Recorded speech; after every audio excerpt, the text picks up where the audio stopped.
Welcome back, mystery lovers. Today's case is going to keep you on the edge of your seat. The case of Dalia Dippolito. On a warm afternoon in Bond Beach, Florida, a man named Mohammed came to the police station to Welcome back, mystery lovers. Today's case is going to keep you on the edge of your seat. The case of Dalia Dippolito. On a warm afternoon in Bond Beach, Florida, a man named Mohammed came to the police station to report a disturbing incident. He said that a woman named Delilah had approached him and offered to hire him to kill someone. Although Mohammed did not provide Delilah's last name, the Bond Beach police considered the information credible and began an investigation. They had to establish Delilah's full identity and find the husband she wanted to kill. With this limited information, detectives began an investigation to clarify the case and prevent a possible murder. To gather more information, the detectives decided to use the witness Mohammed to arrange a meeting with Dalia. They chose the Mobil gas station as the meeting location because, according to Mohammed, Delilah lived nearby. At the gas station, the detectives arranged several cars to monitor the meeting.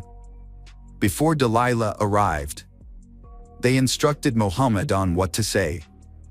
They also attached a small recorder to Mohammed so they could listen in on his conversation with her. While monitoring the Mobil gas station, the detectives unexpectedly witnessed a meeting between Mohammed and Delilah. Delilah's appearance made a strong impression on the detectives, as she did not resemble the usual image of someone who wanted to hire someone to kill her husband. Instead, Delilah wore a skirt and a tank top, looking very attractive. After the conversation, Delilah got into the car with Mohammed. At this point, Mohammed expressed his surprise, unable to believe that a woman like Delilah would lure him into a murder for hire. Mohammed asked Delilah if it was worth killing her husband. Delilah said yes, because she could not get a divorce. She was afraid that her husband would come after her if she tried to end the marriage. Delilah revealed her plan. After her husband was killed, she would go somewhere else, like Boca Raton, to create an alibi. Mohammed asked if anyone would suspect Delilah after her husband's death. She replied that no one would suspect her. The detectives were listening to a conversation between Mohammed and a woman. They were shocked to hear the woman calmly discussing hiring a hitman to kill her husband. This made the detectives shiver. As the conversation continued, Mohammed made specific moves on the woman. She showed Mohammed pictures of her husband so he could identify the target. The detectives were shocked by Delia's nonchalance about the consequences of her actions. She spoke so calmly that it sounded like she was discussing a normal business transaction, not planning a murder. However, detectives realized that they needed to gather more evidence to strengthen the case. She suggested to Mohammed that she would withdraw $1,000 in cash and pay him later. After concluding the conversation about hiring a hitman to kill her husband, she got back in her car and left the Mobil gas station. Detectives followed her home to determine where she lived. Records showed that the address belonged to someone else named Dippolito, and police concluded that she had used a false name to hire a hitman to kill her husband, not Delilah as they had previously thought. Detectives ran a background check on the car Dalia used to go to the gas station to meet Mohammed. They found that the car's registration was held by Mike Dippolito, Dalia's husband. To their friends, Mike and Dalia appeared to be a happy couple in love. They met when Mike was feeling bored and looking for a way to entertain himself. He surfed the internet and found a website that offered escort services. Mike decided to book a meeting, not knowing that this decision would change his life forever. When Mike's escort, Dalia, arrives, he is immediately enchanted by her beauty. He finds her stunning and feels an attraction between them. They instantly connect and quickly fall into intimate conversation. Over the next few days, Mike and Dalia's relationship deepens. They meet again and spend a week together. They have a great time together, and they realize that their feelings have gone beyond friendship. From there, Mike and Dahlia officially become a couple. After a few months of dating, Mike and Dahlia's relationship takes a significant step forward. During a visit to a local jewelry store, they unexpectedly looking at engagement rings. This leads to a deep conversation about marriage, a topic they had discussed before. Fascinated by the idea of building a future together, Mike decides to buy a ring for Dahlia. It was not only a gift, but also a symbol of his commitment to the relationship. Even though their relationship was moving forward quickly, Mike was still extremely happy in love. He believed that this was the right move for both of their futures. Before meeting Dahlia, Mike had a criminal record in 2001. He was convicted of theft, fraud, and wire fraud in Broward County, Florida. At the time, Mike was addicted to drugs and needed money. The court sentenced Mike to 2 years in prison and 28 years of probation. This long probation period was to give Mike the opportunity to pay off his debts. When Mike first returned home from prison, he had trouble paying his debts. Determined to solve this problem, Mike took a job as a cook at a restaurant for $350 a week. However, this was not enough to pay off his large debt. Mike wanted to improve his financial situation to pay off all his debts and ensure that he did not have to go back to prison. Fortunately, a friend introduced Mike to a new job at an office near his home, just 4 blocks away. This gave Mike the opportunity to move from his job as a chef to the field of email marketing, opening up better financial prospects. When Mike and Dahlia began their relationship, Mike was honest about his difficult past and current restrictions.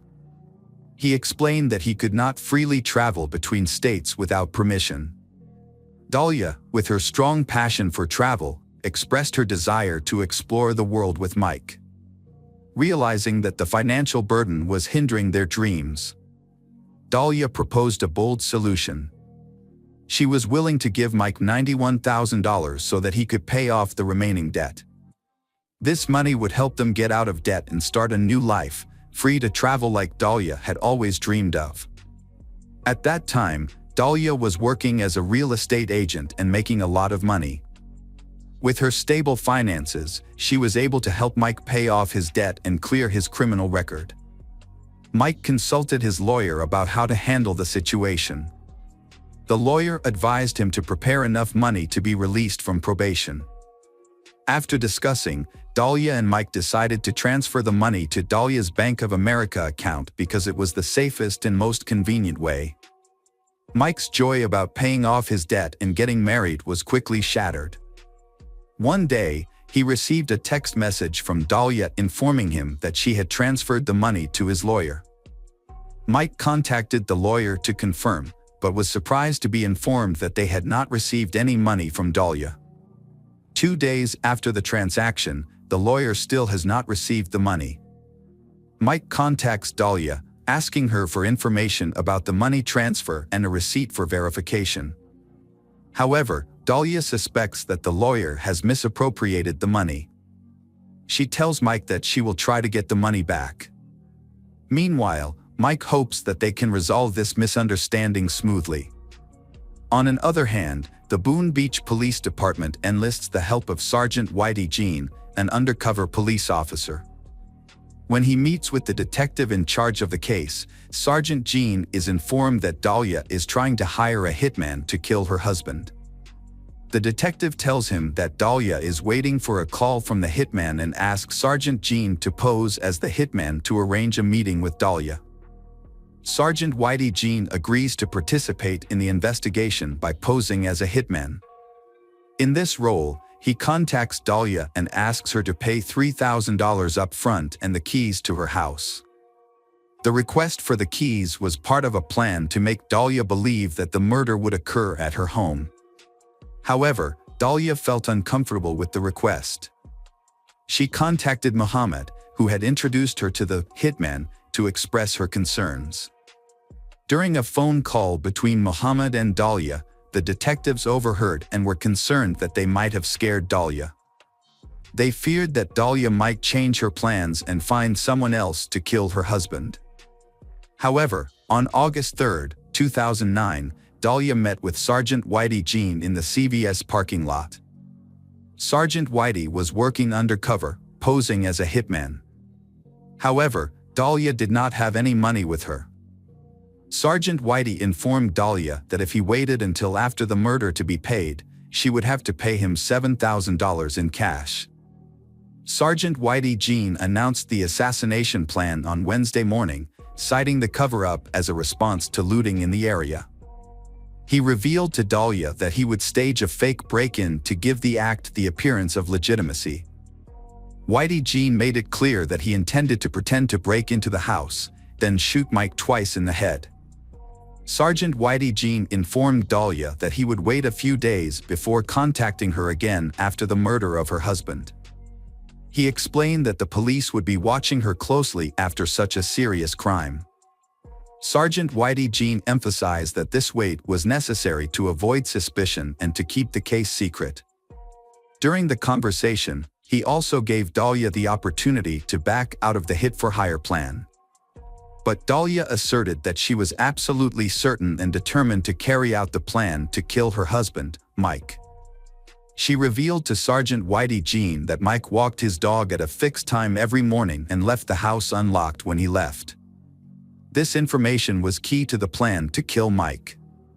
Dahlia also said she would be at the gym at the time of the attack, ensuring that she would not be home when Sergeant Whitey arrived to carry out the plan.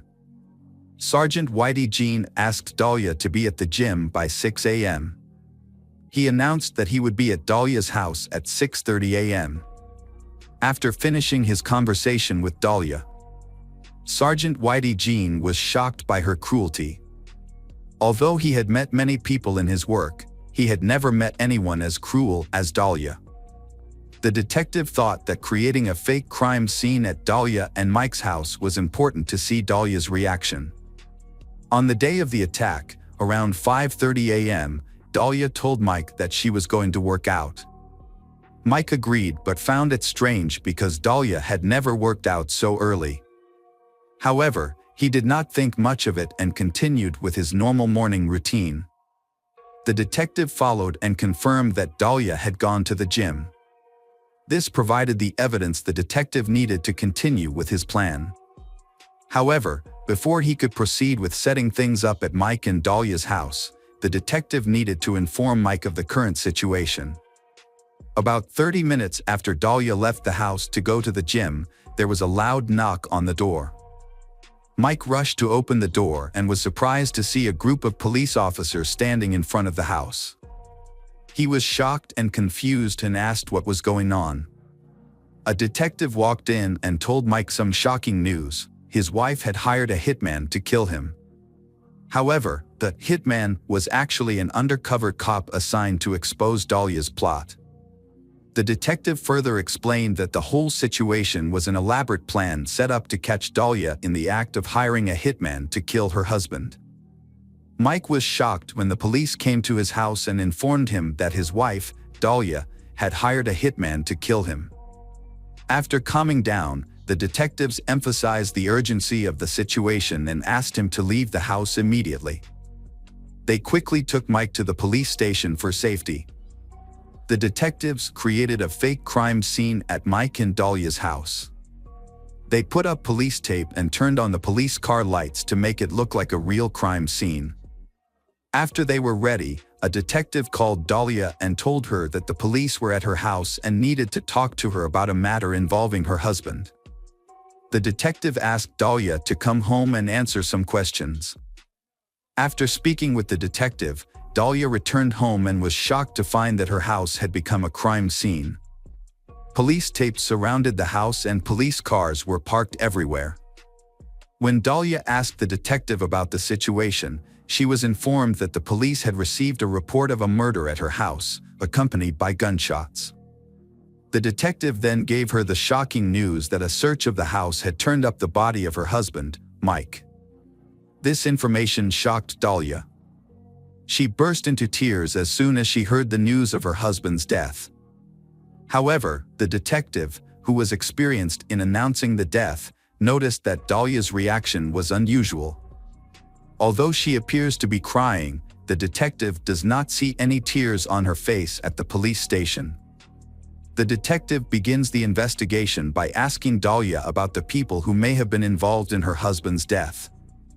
The detective's goal is to get Dahlia to admit that she hired someone to kill her husband. The detective tells Dahlia that her husband was shot twice in the head and died. Dahlia is confident that Mike will not open the door to strangers.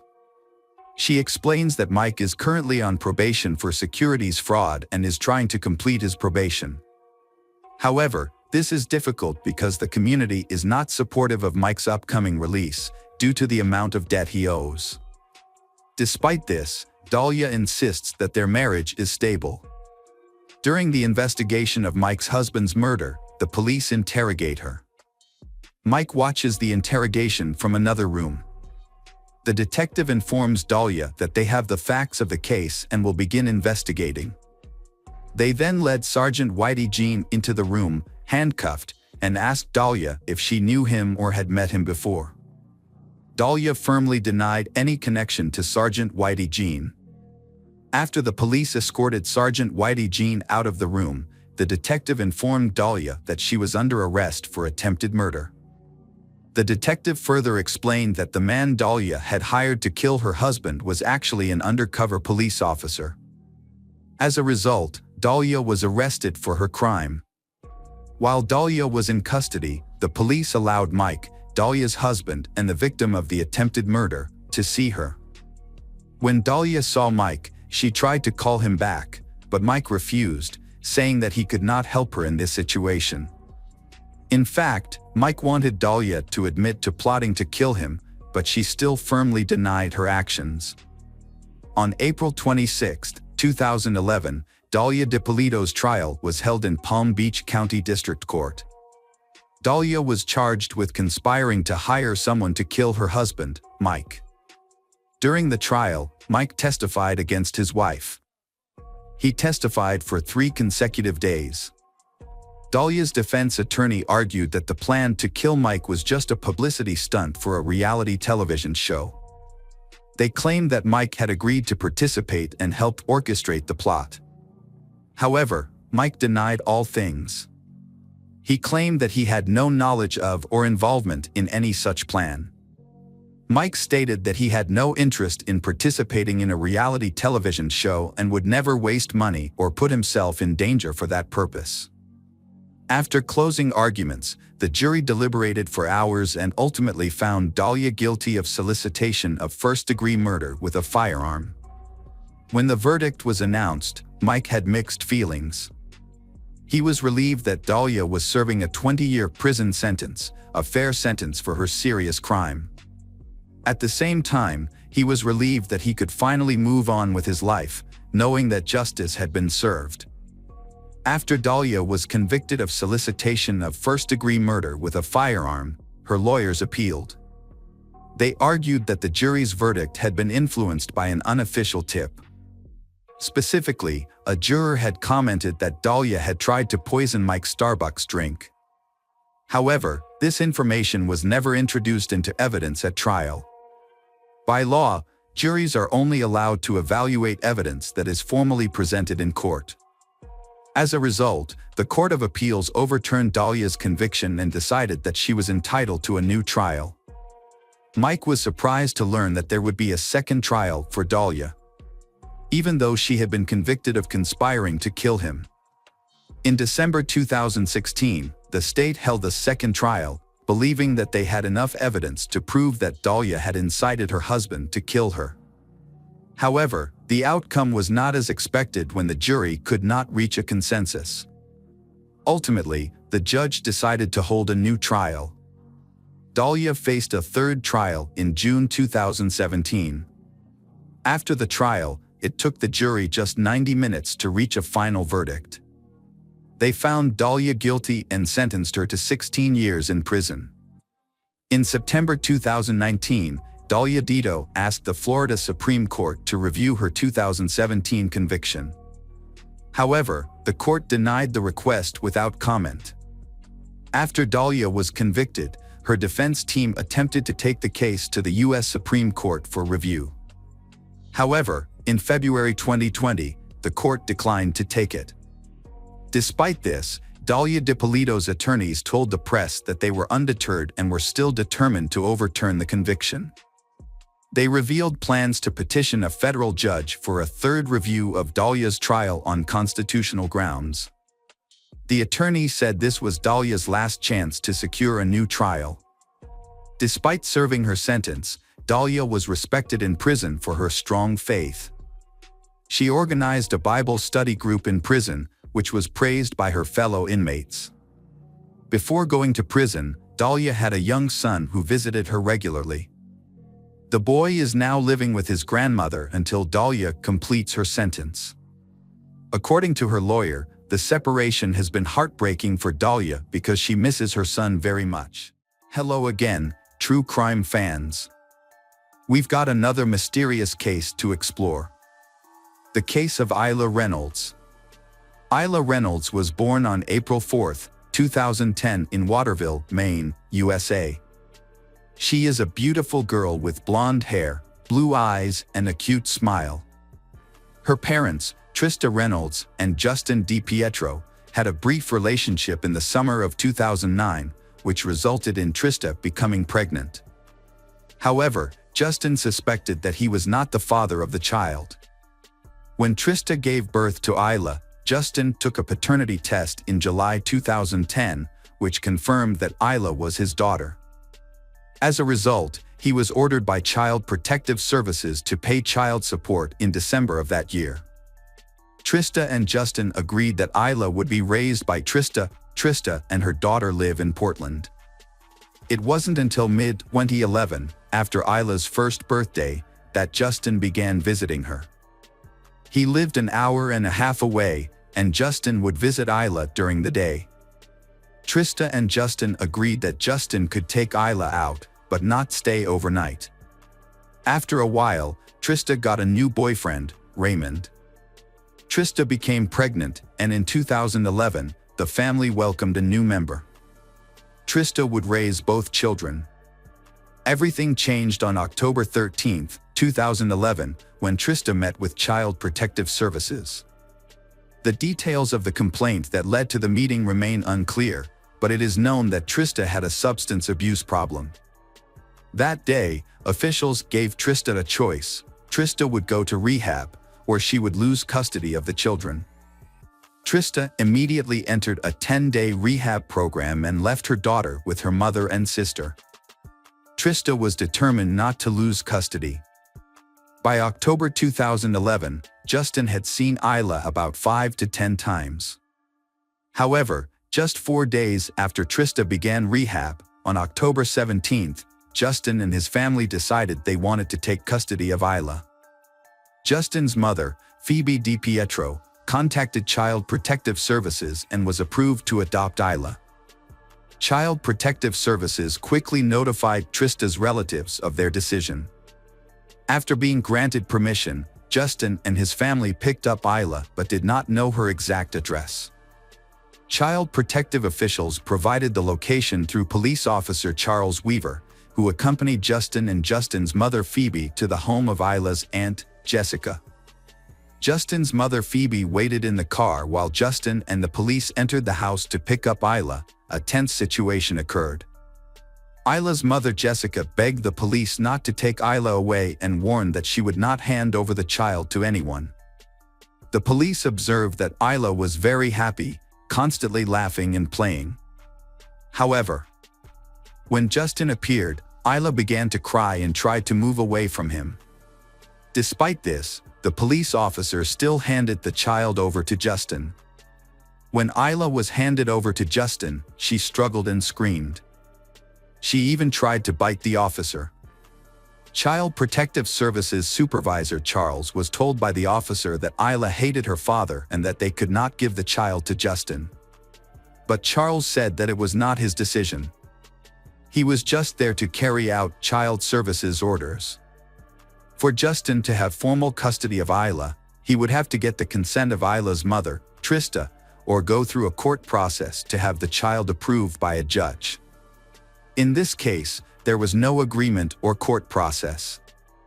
Instead, The Child Protective Services supervisor's decision to place the child was valid.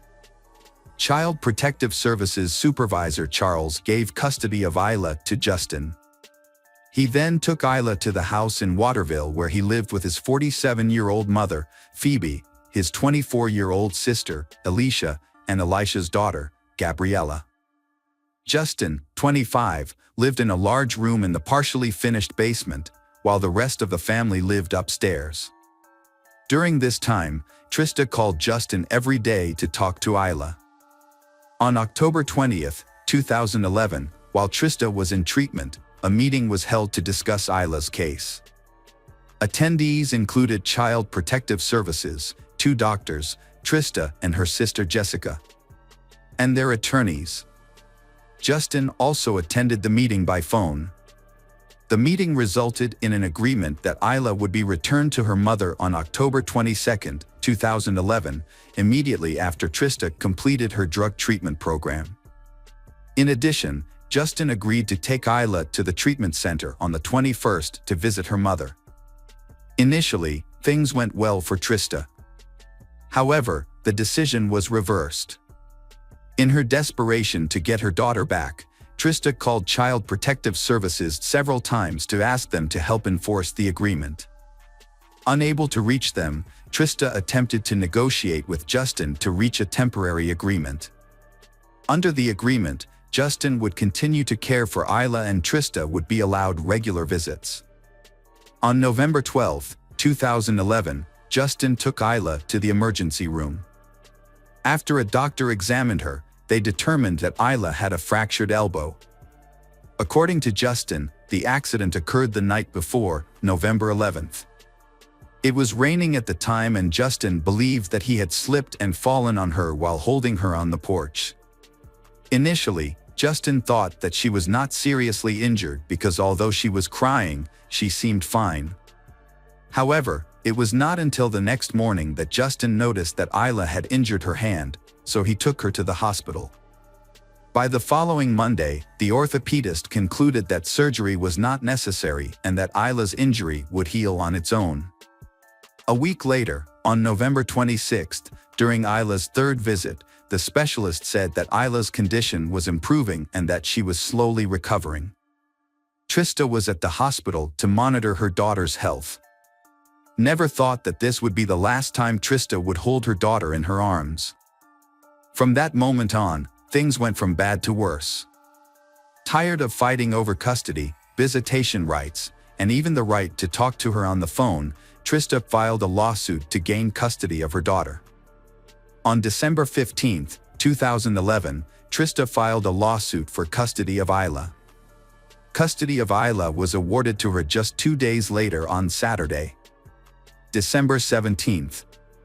Justin called the police in the morning to report Isla missing from his mother's house, where he was staying with his girlfriend Courtney Roberts and sister Alicia. Justin assured them that the police had put Isla to bed the night before and that when they woke up, Isla had disappeared early that morning. Trista travels to a coastal town in Maine to visit her boyfriend Raymond. She falls asleep on the couch while Raymond's father, Robert, drives. When Robert received a call from Trista's father informing him that Isla was missing, Robert was shocked and found a suitable place to stop the car and wake Trista. Trista was still sleepy, but when she heard her father's voice herself, she began to understand that she had no idea where her daughter was. In desperation, Trista changed direction to look for Isla. The trip to the police station lasted an hour, but for Trista, it felt like a century. She called Justin several times to find out what had happened, but there was no response. When they got to the police station, both Trista and her father-in-law Robert gave statements. After about 30 minutes, Trista's father arrived at the police station with them, angry and upset.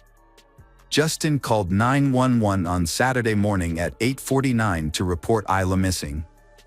He said he last saw Isla the night before at 10 p.m., when his sister Alicia checked on Isla before going to bed. However, when they woke up the next morning, they discovered that Isla had disappeared from her crib. Justin suspected that an unknown intruder had taken Isla. News of Isla's disappearance quickly spread to the police. The sheriff told the media that the case was being actively investigated and their goal was to find Isla at all costs. Police continued to search the house for more clues. On Sunday, December 18th, police dogs were deployed and searched the area around the house where Isla was. Trista's house also underwent a thorough search. On Monday, December 19th, the FBI requested assistance in the search. By this time, 75 people from various agencies were involved in the search. The state police had seized 2 vehicles. One was a 1996 Ford Explorer, owned by Justin, and the other was a silver car, owned by Justin's girlfriend Courtney, who was also present on the night of the disappearance. On Wednesday evening, Justin made his first statement to the media. He was calm and claimed he did not know what happened to Isla. Justin also said that he and his family would support the investigation and do everything possible to find Isla. Justin said that Trista had agreed to let him raise the child. Justin also said that Trista was incapable of caring for Isla. As of day 10, a $30,000 reward has been offered for anyone who can provide a lead to Isla's rescue, and 330 leads have been followed. The operation also involved about 50 volunteers from the Search and Rescue Association. The sheriff has transferred the investigation to the state police's Major Crimes Unit. At that time, an announcement was made that the case was no longer a search for a missing girl but was being treated as a criminal investigation. In the early days, Justin tried to avoid the media but later appeared more frequently. During an appearance on the Today's Show, Justin claimed that Isla had been kidnapped and wanted the kidnapper to return Isla.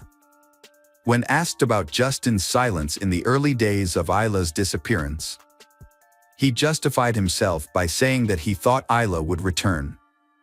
He also claimed that the police had advised him to stay away from the press. The police explained that this was only told to him at first. Later, the police encouraged Isla's parents to continue to appear in public. In late January, police revealed a major discovery. Isla's blood was found in multiple locations throughout Justin's home. In his 1996 Ford Explorer, they discovered a child's seat in the back with Isla's blood on the left shoulder strap. In Isla's bedroom, police found blood on some of Isla's princess pink sneakers on the floor next to the crib, as well as on the doll's face and arms. This suggests that Isla may have tried to clean the blood from her mouth with her toy.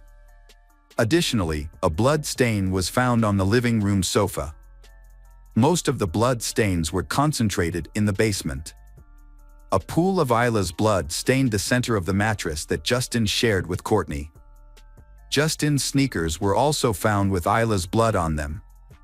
Police also discovered blood splatters on the cement floor around the bed and on the walls. These splatters matched Isla's height. Additionally, experts determined that some of the blood splatters in the house were likely caused by Isla coughing, suggesting that Isla's injuries were both internal and external. This suggests that Isla may have been severely injured and may have been brutally attacked. Police said the bed sheet was used to clean Isla's blood. When they learned this information, Trista and her family were shocked and could not believe it. Police warned them that the evidence that was about to be revealed would be even more horrifying. Luminol tests were performed on the house, revealing blood stains that were not visible to the naked eye. Photos taken at the scene left Trista in great pain. After viewing these photos, she left the police station in a state of panic. The police said there were more photos to show her, but Trista refused to see them. She said she had enough. According to reports, when police showed Justin and his family the photos, he had no reaction. After learning of the police information, Trista shared with the press that despite her feelings of grief and helplessness, Isla's father, Justin, Alicia, and Courtney were still walking down the street as if nothing had happened. In September 2013, Trista wrote a bombshell letter to the press about the evidence and photos she had been given by the police. She was tired of waiting and wanted to rekindle public interest in Isla's case. In the spring of 2016, a group of journalists went to Justin's mother's house. Alicia opened the door and the journalists asked about the blood evidence. Justin's mother explained that Isla was lactose intolerant and had been vomiting. However, a quick internet search shows that common symptoms of lactose intolerance are gas, bloating, abdominal pain, and diarrhea, while nausea and vomiting are listed, but they are not the most common symptoms, let alone vomiting blood. Then, in 2017, at Trista's request, a judge officially declared Isla dead. Based on her father, Justin, reporting that Isla had gone missing on December 17, 2011, Trista and her attorney then filed a wrongful death lawsuit against Justin. By that time, Justin had disappeared, and he and his attorneys denied any wrongdoing, arguing that there was no concrete evidence. Earlier this year, 2023, a judge granted Trista's petition to include Phoebe and Alicia in the wrongful death lawsuit. Justin is facing civil charges for murder. Additionally, Justin faces charges of breach of parental duty of care for a minor. Both Trista and her attorney know that they will not receive any financial compensation from Justin. That is not the goal of the lawsuit. Their goal is to get information and facts out. There are many strange things about Isla's disappearance. While Isla was with Justin, he called the friend who sold him a $25,000 life insurance policy on Isla a few weeks ago. It is worth noting that Justin stayed at this friend's house while detectives investigated Isla's disappearance. Claimed that Justin had not been involved in the child's life during the 9 months of pregnancy and when Isla was just over a year old. Trista also revealed that she had received strange messages from Justin on the day he brought Isla home. He mentioned being afraid that someone would try to kidnap or take Isla away. The last time he said something similar was around December 11th, 6 days before Isla was reported missing. After Isla went missing, the messages became more surprising and confusing. The end of the case. Poor Isla is still not found. Those responsible for Isla's death. Still no punishment. Welcome back, detectives. Let's dive into another horrible case, the case of Savannah Greywind. Savannah Greywind was born on August 9, 1995, in Burke County, North Dakota, to a family with a mix of cultural backgrounds. Her father is of European American descent, while her mother is a member of the Spirit Lake Sioux Indian tribe. Savannah had 2 brothers, Joy and Casey, and a younger sister, Kayla. Her parents, Norberta and Joe, were proud of their children. The family lived in Fargo, North Dakota, until Savannah was 9 years old. Then in 2005 they moved to Spirit Lake Reservation. Savannah loves nature and animals, especially horses. It was on the reservation that she met her partner, Ashton Matheny, when she was 15 years old. They remained together as they grew older. When it was time for college, the family moved back to Fargo. Savannah found work caring for the elderly at a nursing home. She studied to become a nurse and is preparing to take her exams in September. She was expecting her first child and was excited to start her life with Ashton. They had found an apartment and planned to move in together in early September. However, at the time of her pregnancy, Savannah was staying with her parents on the bottom floor of a 7-unit, 3-story apartment building. The building was also home to Brooke Cruz, a 38-year-old woman, and her partner, William Hone, who rented an apartment on the 3rd floor. Brooke's life was deeply affected by a past marked by hardship and complexity. The experiences turned her into a dark and emotionally disturbed person. Brooke had trouble managing her emotions and behaviors, often feeling anxious and angry. Brooke's fascination with mysticism and true crime stories began at a young age. As an adult, she studied the psychology of serial killers and attempted to understand their thought processes. Her writing reflected an obsession with human nature's darker side. Brooke saw 2 conflicting forces within people, good and bad, but her own life was a testament to the destructive power of unchecked darkness. By the time Brooke was 38, struggling with depression, physical illness, and exhaustion from toxic relationships that included regular physical abuse. Her fear of losing William was exacerbated by her inability to get pregnant. This desperate situation drove Brooke to think about committing a shocking crime, taking the life of a pregnant woman to take the baby for herself. After Brooke's arrest, investigators found a disturbing collection of books and notes in her apartment. The books covered topics such as forensic psychology, obstetrics, and law. Her notes listed items for a birthing kit, including scissors, blades, clamps, gloves, and an infant CPR bag.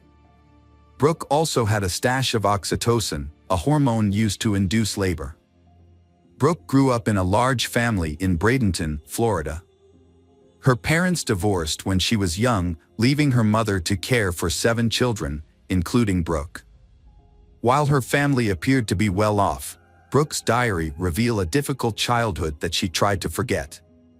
As she entered her teenage years, Brooke became increasingly troubled and was the only one of her siblings to move in with her father, a man her mother described as a professional criminal. After a difficult period living with her father, Brooke was passed around through various foster families, causing her to lose contact with her siblings. Years later, they would only find out that Brooke had become the mother of 7 children. In 1995, when she was 15 years old, she met Aaron Edwards. 2 years later, she gave birth to her first child in Florida but chose to leave the baby with the father and relocate. Despite a court order to pay child support, Brooke failed to meet her obligations. She would eventually reconnect with her daughter briefly on Facebook when the child turned 14. Brooke worked multiple jobs, including as a waitress at the Chinese Dragon restaurant, a sales representative, and an animal specialist at Petland in Florida. However, her life was further marked by brushes with the law. In 2002, the 23-year-old was jailed in Missouri for document falsification but was paroled on August 31, 2022. Unfortunately, her freedom was short-lived, as she was rearrested and jailed in Texas for violating her parole. By the time Brooke was 27, she married Carl Cruz, a carpenter from Minnesota, in 2006. She gave birth to 2 children and worked as an administrative assistant at her husband's carpentry shop. However, Brooke had an affair, which ultimately led to their divorce in June 2009. Carl Cruz gained custody of their children, and Brooke moved to California without explanation. The only thing she did carefully and diligently throughout her life was to keep diaries, meticulously recording events as they unfolded. After a terrible crime has occurred, the diary was published in the press. The diary told of a string of lovers, home births, and abortions. At first, many of these relationships seem healthy and loving. However, over time, the men in her life begin to control her by making her feel inferior. Brooke felt that Carl Cruz bullied and humiliated her, making her feel like a bad and promiscuous mother. Despite these negative feelings, after moving to California and filing for divorce, Brooke surprisingly returned to Carl Cruz's house. She then registered on a dating website and started taking psychology classes seriously. Brooke met Andrew Murray, a chef from Katoomba, New South Wales, Australia, on the dating site Tagged. Brooke decided to move to Australia to be with Andrew. However, before leaving, she was involved in a dispute with Carl Cruz over child custody in January 2012. During the argument, she grabbed a knife and attacked Carl Cruz. The police arrested her and charged her. Although she denied the allegations, she chose not to wait for her court hearing and instead fled to Australia using false immigration documents. Once there, she married Andrew. Andrew's marriage to Brooke lasted only 6 months. During that time, he discovered her past, including a previous husband and children in the U.S., as well as fake immigration papers. According to Andrew, Brooke threatened him for helping her, prompting him to report everything to the police as a precautionary measure. Andrew remembers their marriage as a time when Brooke became intensely interested in crime and the behaviors of serial killers. Brooke's interest in crime began as early as 2012, when she was studying psychology in nursing. Her thesis focused on serial killers, and she spent a lot of time reading about them. In total, Brooke spent 6 months and 10 days in Australia before returning to the US in October 2012. However, after returning to the US, she became embroiled in a lengthy custody battle for her 2 children. Reconciling with Andrew might have given her a chance to start over, but instead, she met William Hone, a 28-year-old man with a history of child abuse, in late 2012. Brooke fell in love with William, a man who had been divorced twice. Despite his troubled past, Brooke was optimistic about her new life. She took a job and began to rediscover herself.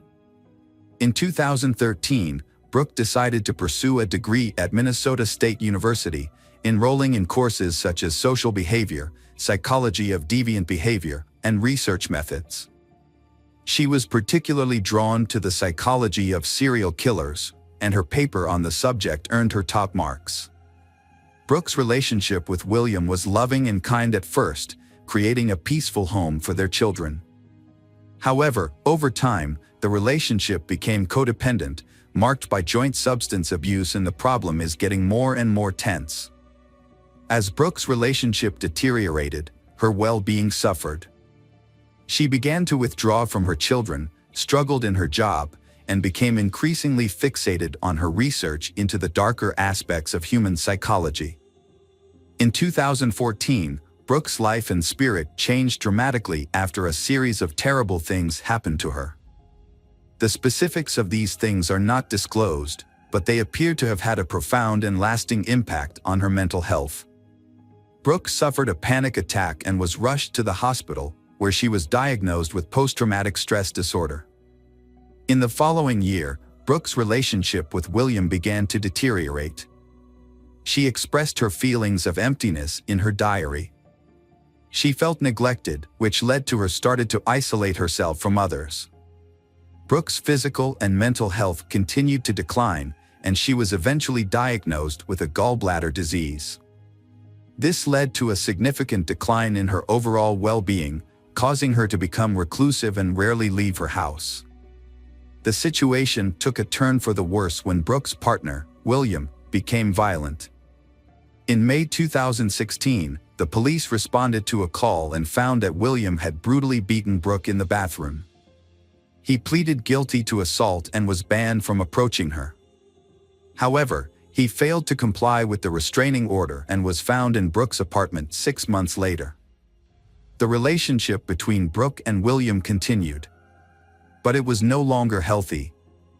However, one issue remained: William wanted a child, while Brooke was unable to have one due to a 2011 abortion. In 2017, after a fight, Brooke fabricated a pregnancy to prevent William from leaving her.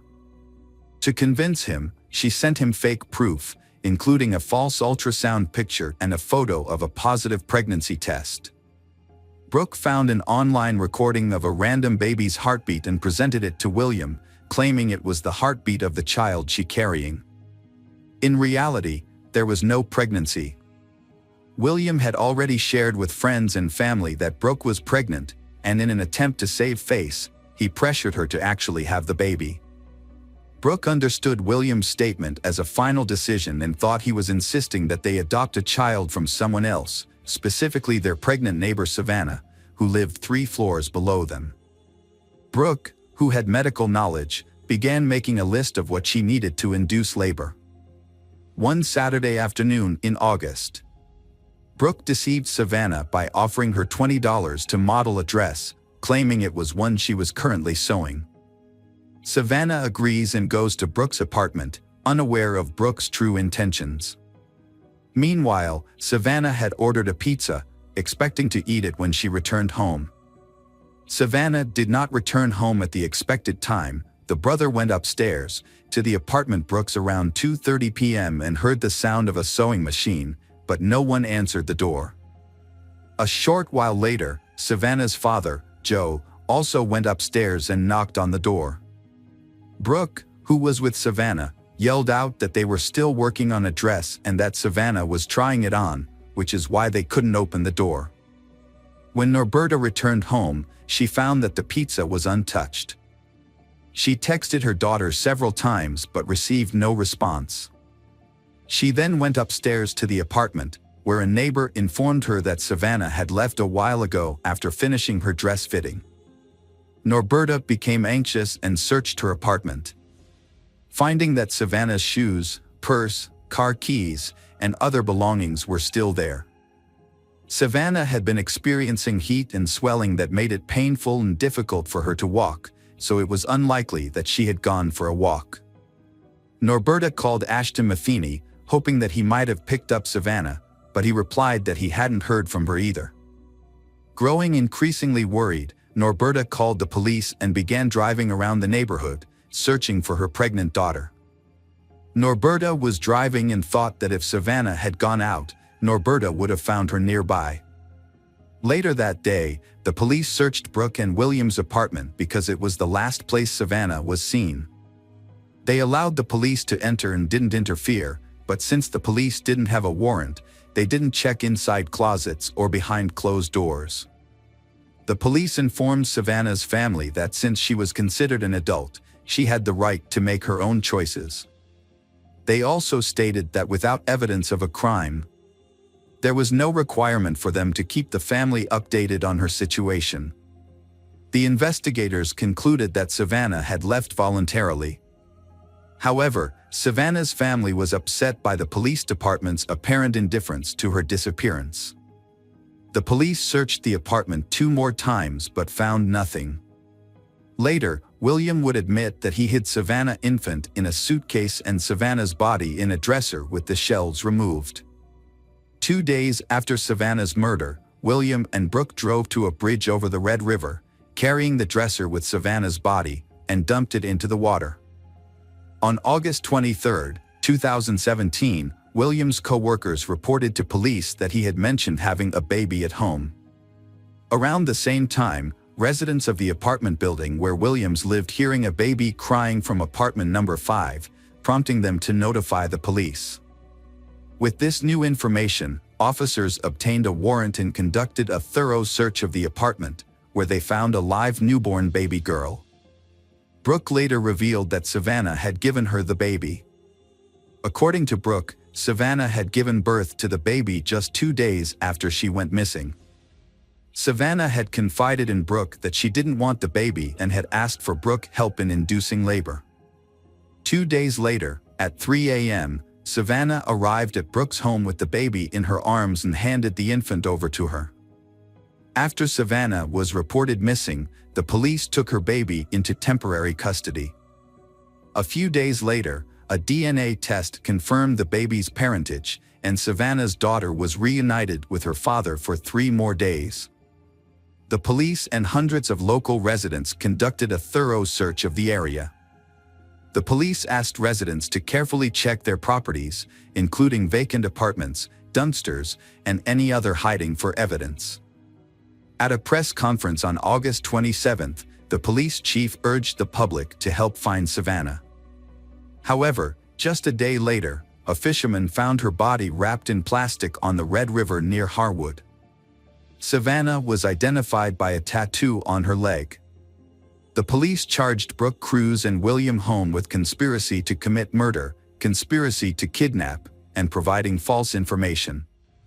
They admitted to the incident, with Brooke explaining that she initiated the fight by accusing Savannah of taking her cat without permission and mistreating it.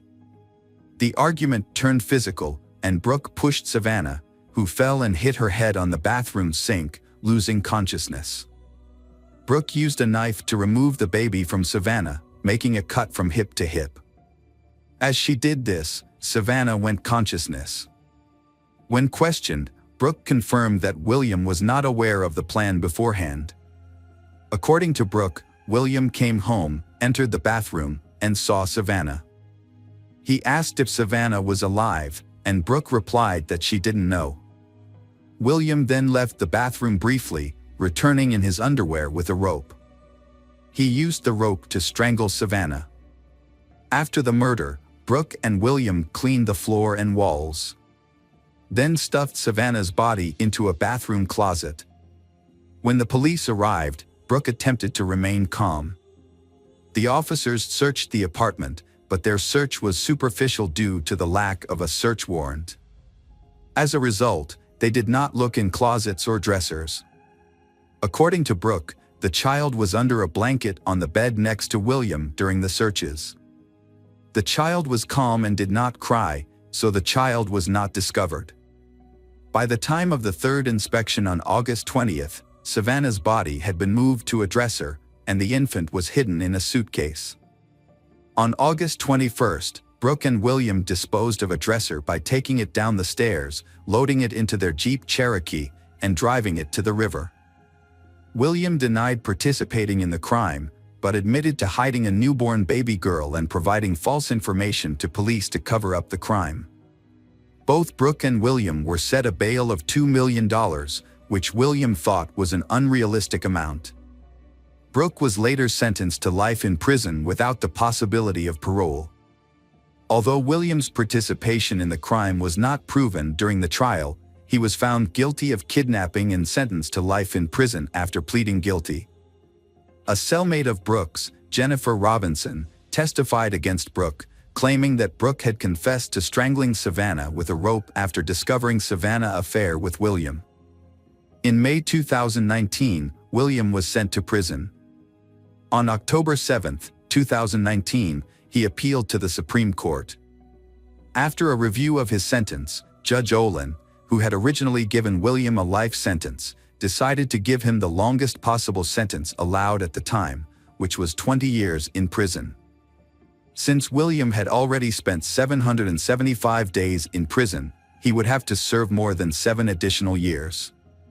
Savannah's baby, Hasley, is now 6 years old and attending kindergarten.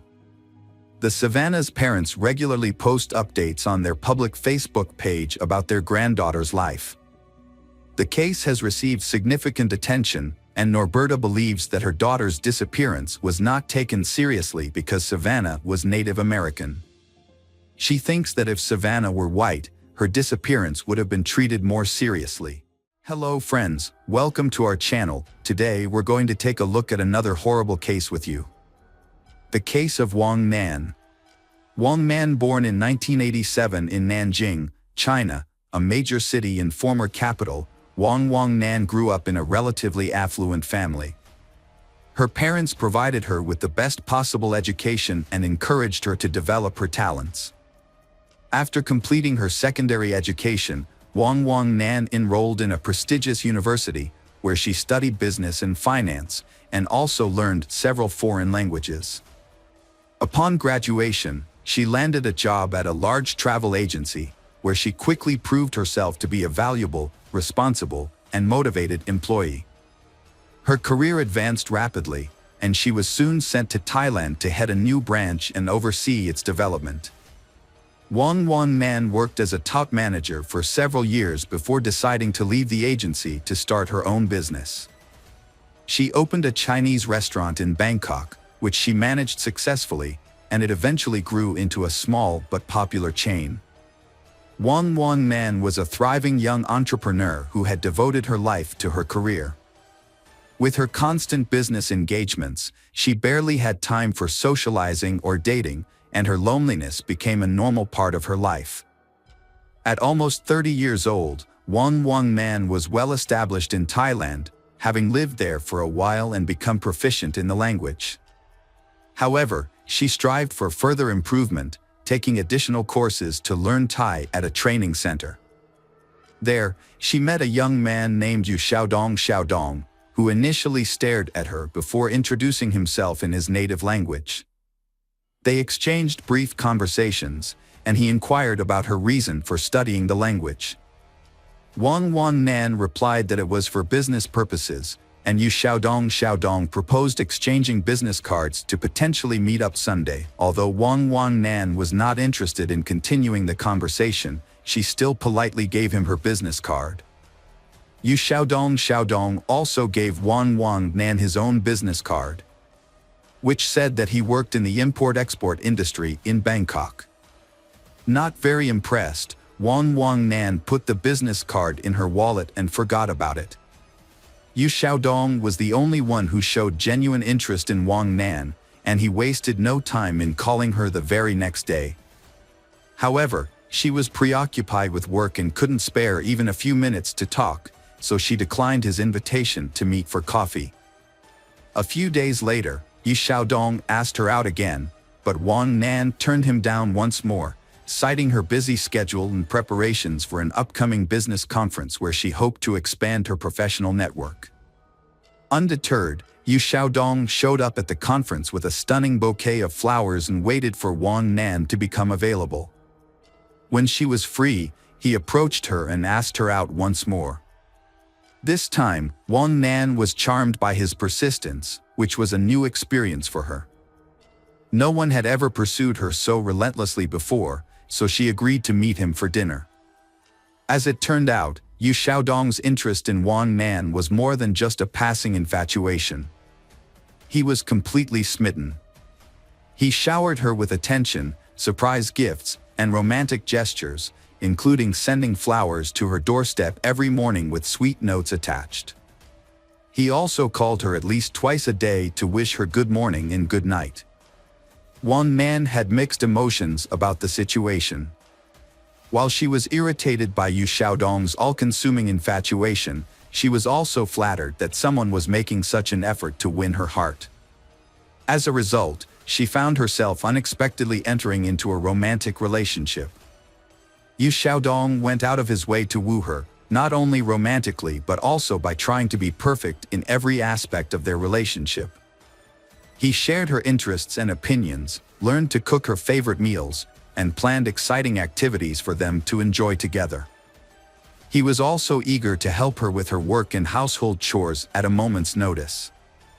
Wang Nan was over the moon with happiness, feeling as though she was living in a fairy tale. Yu Xiaodong's behavior, however, was moving at a breakneck pace. Despite having only been together for a few months, he was already making plans for their wedding and discussing potential names for their future children. This made Wang Nan uncomfortable, but Yu Xiaodong would counter by pointing out that they were both in their 30s and that it was time for them to start thinking about building a family. That night, Yu Xiaodong wrote a heartfelt letter to Wang Nan, expressing his deep affection and commitment to being a good husband and father. The next morning, he arrived at her doorstep with a bouquet of flowers, reiterating his seriousness about marrying her. Wang Nan jokingly mentioned that the courthouse wouldn't open for another hour and a half, but Yu Xiaodong suggested they go there immediately. To her surprise, the courthouse was open, and the officer responsible for registering marriages was already at his desk, ready to formalize their union. Yu Xiaodong had secretly arranged for a hasty marriage ceremony to take place early in the morning. The whole event was unusual and lacking in formality. There were no guests, no exchange of rings, no wedding dress or veil, and no commemorative photographs. Wang Nan couldn't shake the feeling that the whole thing wasn't really happening, especially since she hadn't even introduced her new husband to her mother, with whom she was extremely close.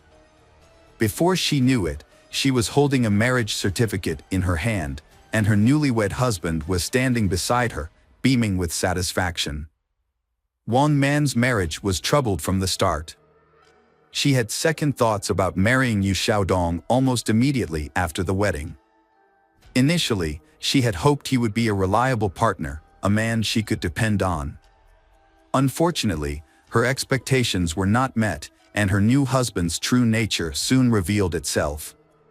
Yu Xiaodong spent most of his time at home playing video games, using his wife's money without contributing to their household expenses. Whenever his wife asked him why he wasn't working, he claimed his business was slow due to seasonal fluctuations and that he was just taking a break.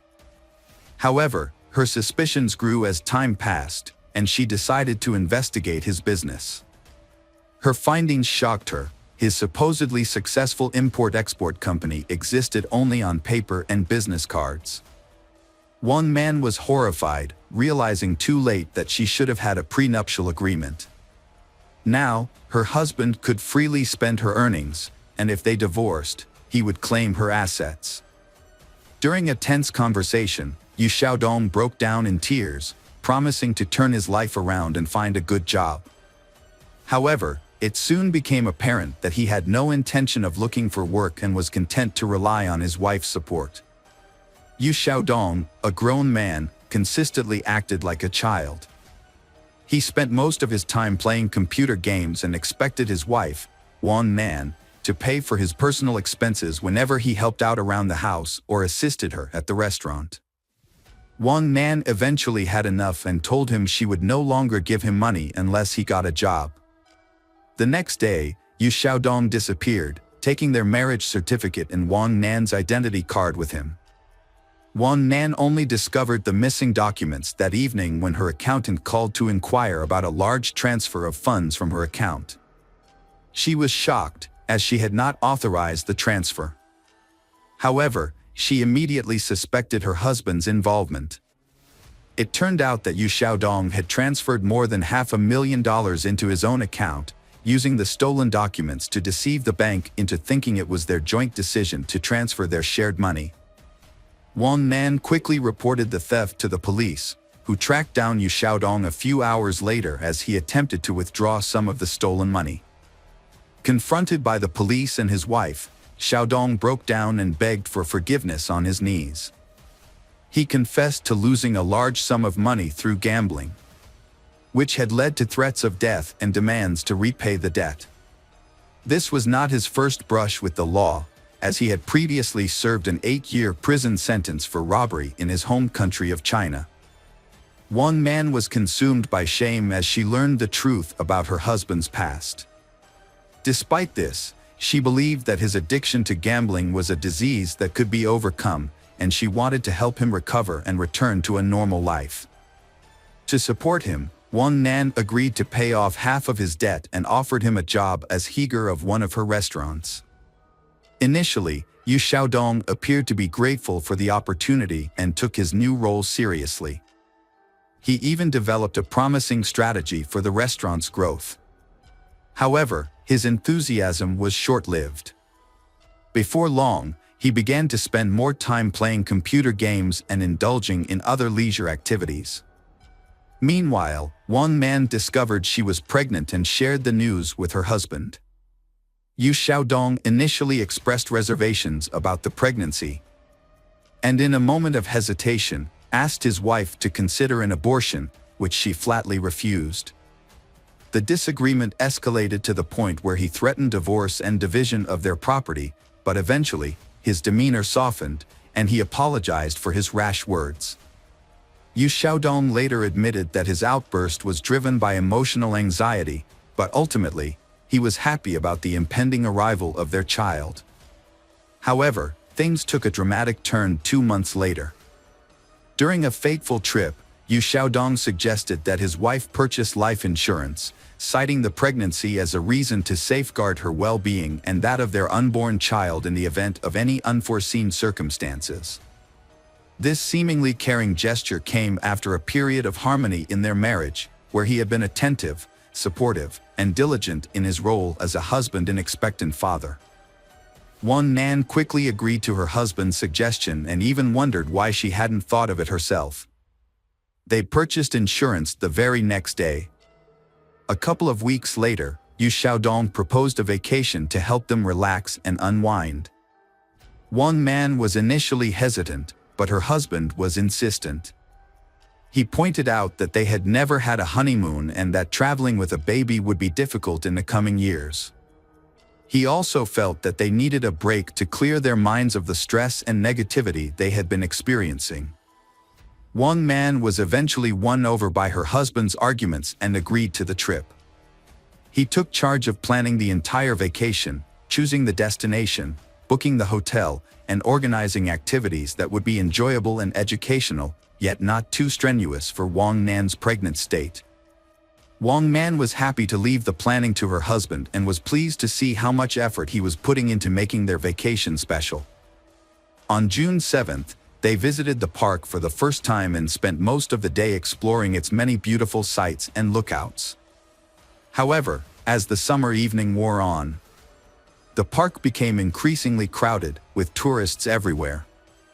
As the sun began to set, Wang Nan noticed that her husband, Yu Xiaodong, was growing angry and nervous. When she asked him what was wrong, he explained that the crowds were ruining their chance to enjoy a romantic sunset in peace.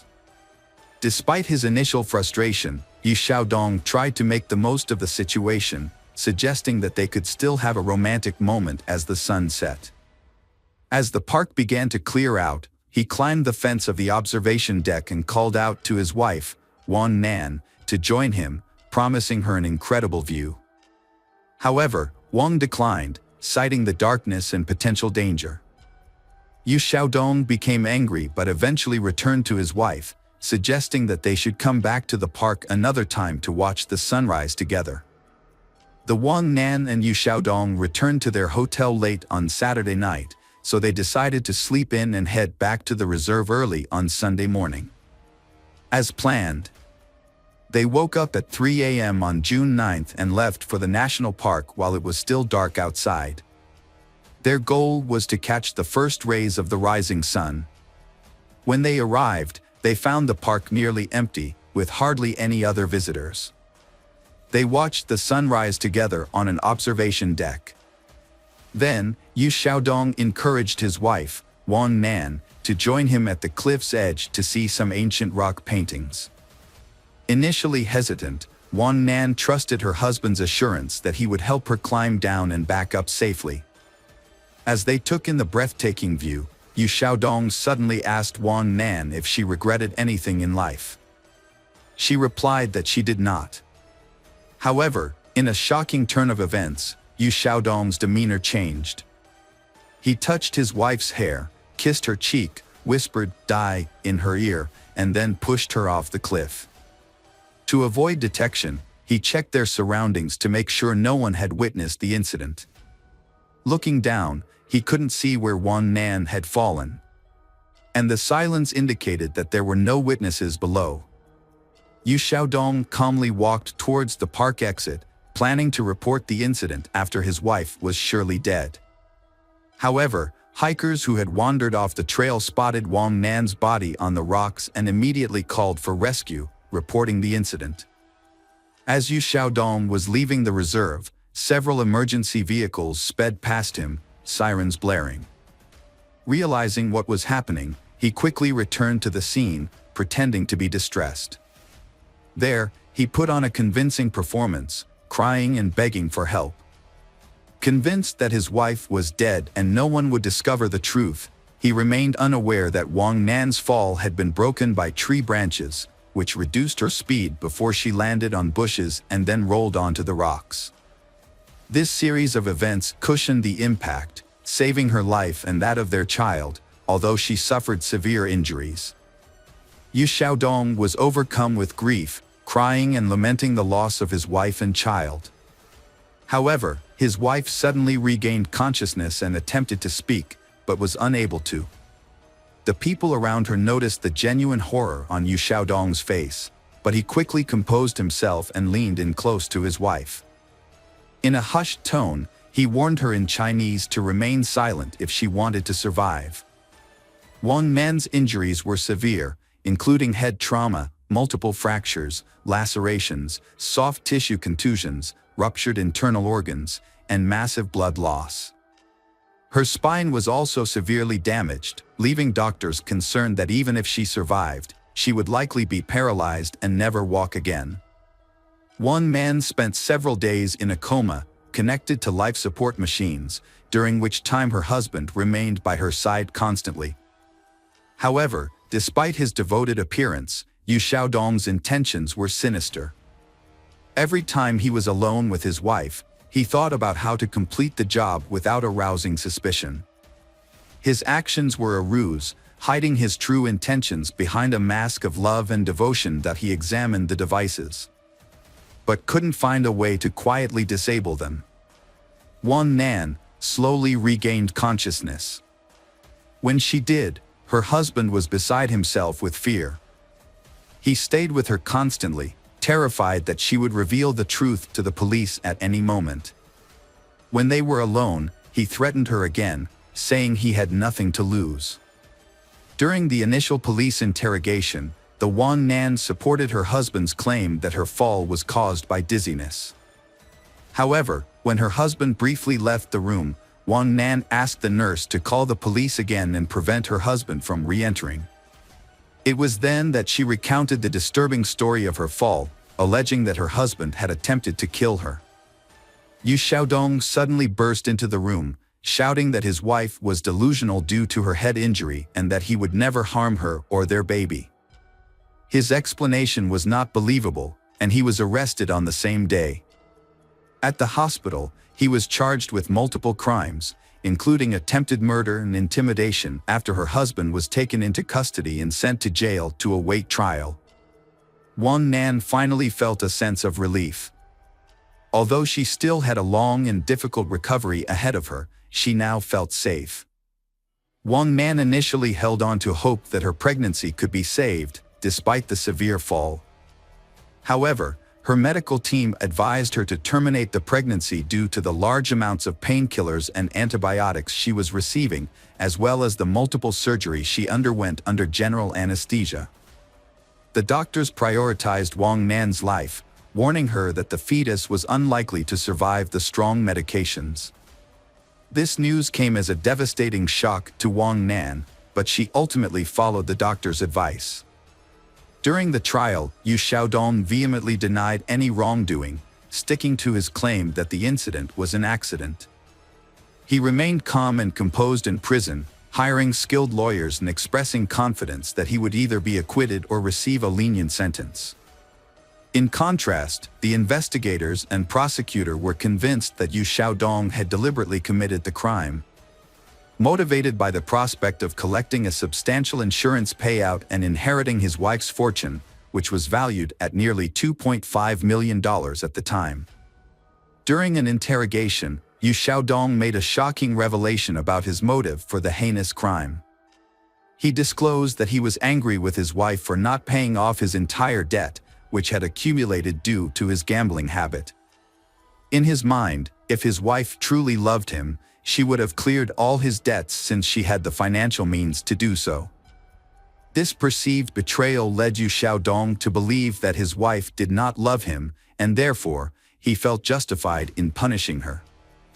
After making this astonishing confession, the defendant became silent, seemingly aware that he had revealed too much. He attempted to retract his statement, claiming that he had been misunderstood.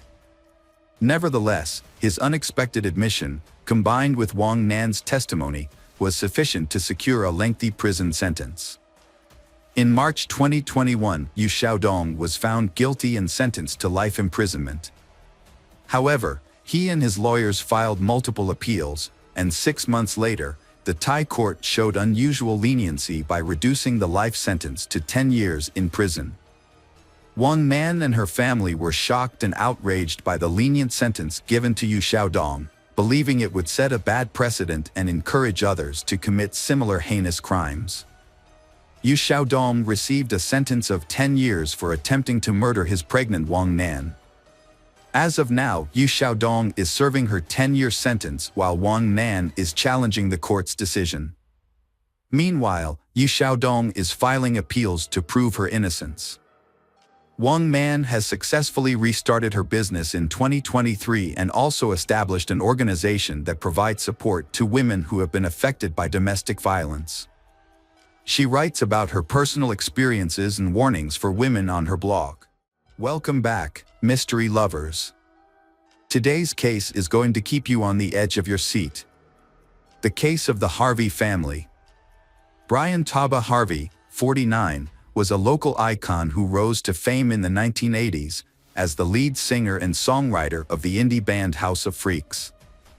Although he and his musical partner Johnny Hott went their separate ways professionally in the 1990s, they remained close friends. A dedicated musician, Brian performed on stage for the final time on New Year's Eve, unaware that it would be the last night of his life. On the other hand, Catherine Gravinsky, 39, found success as co-owner of World of Mirth, a popular toy store in Richmond's Carytown district. She was an artist who pursued various endeavors, including painting sets for community theater, working as a pastry chef, and waitressing. Catherine had an older sister, Shelley Gravinsky, and was also the half-sister of actor Stephen Culp, known for his roles in TV shows such as The West Wing and Desperate Housewives, as well as various films. Brian and Catherine's paths crossed at the Border Cafe on Main Street, where Catherine worked and Brian frequently visited with Johnny. In 1990, Brian and Catherine got married. The House of Freaks then released an album featuring a song called I Got Happy, which was dedicated to Catherine. The couple had 2 daughters. Their first daughter, Stella, was born in 1996. After becoming a father, Brian realized that having children helped him find meaning in life and the importance of keeping hope for his children's future. Their second daughter, Ruby, was born in 2001. While working in the computer department of the Henrico County School System, Brian continued to pursue his passion for music. Meanwhile, Catherine started her own business, opening a unique toy and gift store called World of Mirth in the Carytown neighborhood. The store was designed to be a welcoming space for parents and children to spend time together, and children are free to play with the available toys. Brian Harvey's family lives in a quiet, quaint neighborhood south of Richmond. Their 2-story red brick house was surrounded by large trees, porch swings, and ivy-covered gardens. They had a cozy family room in the basement. The family was well respected and loved in the community, and it seemed no one had any ill will towards them.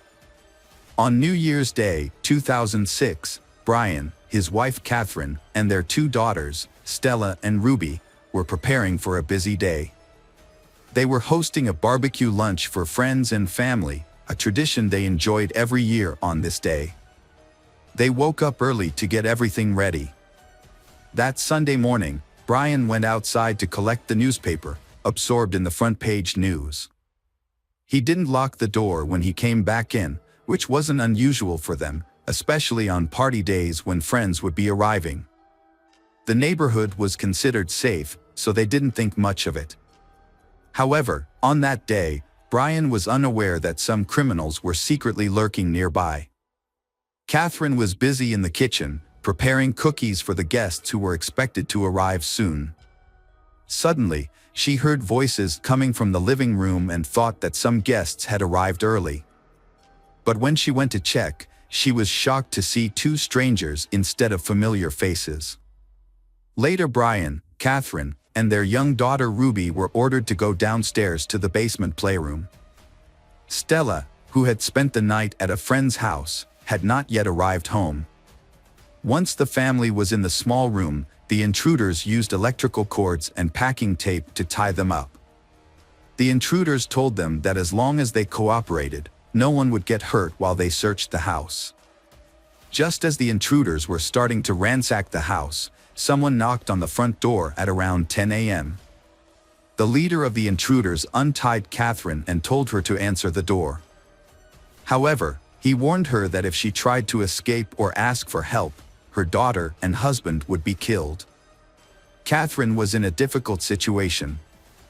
Stella was about to arrive, and if she answered the door, she would put her daughter in danger. On the other hand, if she didn't answer the door, the intruder might get angry and hurt her family. In the end, Catherine decided that it was best to cooperate, so she opened the door. Stella suddenly ran past Catherine and into the playroom, where the family usually spent a lot of time together. Catherine quickly intervened, stopping Stella's friend from following her. Kyron Perkinson, the friend's mother, later expressed her surprise at Catherine's unusual behavior. When Perkinson asked Catherine how she was feeling, Catherine said she was not well. Then, she made a circular motion with her hand, mimicking a gun and pointing it at her head. This abruptly ended the conversation, and Catherine shut the door.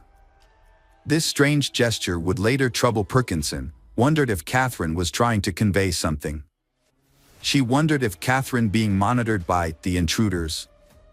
Perkinson left, intending to return later for a party. All 4 members of the Harvey family were now inside the house. Catherine went back to the basement and found Stella had been securely tied up alongside the rest of the family. Everyone was caught helpless and defenseless. Chaos broke out unexpectedly and without any prior indication. The assailant revealed a knife taken from the Harvey's kitchen and began slashing the family members' throats. Angry that he had to wait so long for them to die, he ordered his accomplices to hit them hard on the head.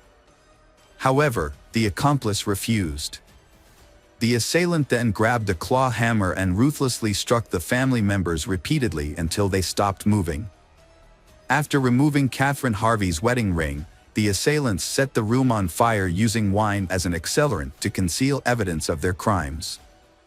As they escaped from the scene, they ate a plate of freshly baked cookies from the kitchen counter and stole a laptop, DVD player, and other items. They rushed out and entered the getaway vehicle parked outside, where a woman was waiting.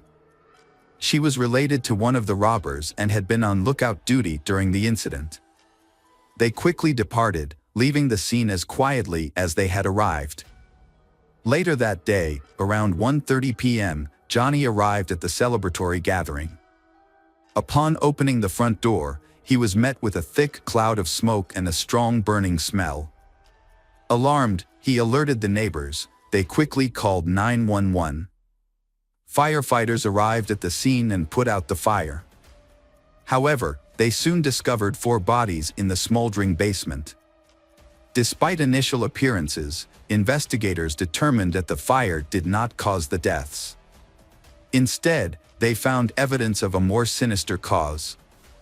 The investigation was now treating the incident as a murder case. The scene was so heartbreaking that it left even the police and medical staff, who were accustomed to dealing with traumatic situations, utterly stunned and shocked. Some were even seen crying openly. The discovery that parents were made to watch their children being brutally killed, and that children were also forced to witness the brutal deaths of their parents, was especially devastating. Autopsies revealed that Brian and Catherine died from blunt force trauma to the head. Stella's death was caused by a combination of blunt force trauma and smoke inhalation, suggesting she was still alive when the fire started. Ruby's cause of death was stab wounds to the neck and back, resulting in her death. The authorities immediately launched an investigation into the murders, but they had little evidence to work with. To gather more information, they appealed to the public for assistance. This approach proved successful when, on January 6, a woman named Latoya P.Y. contacted the police, requesting a welfare check on her friend, 21 years old Ashley Basil Tucker. Latoya expressed concerns that Ashley's boyfriend, 29 years old Ree Joseph Dandridge, and his uncle, 29 years old Ricky Javon Gray, were involved in the Harvey family's murder. Gray, who was slightly younger than his nephew by a few months, was reportedly the one in charge. The investigation took a significant turn when Latoya revealed that the 2 men had hidden evidence of their crimes at her residence.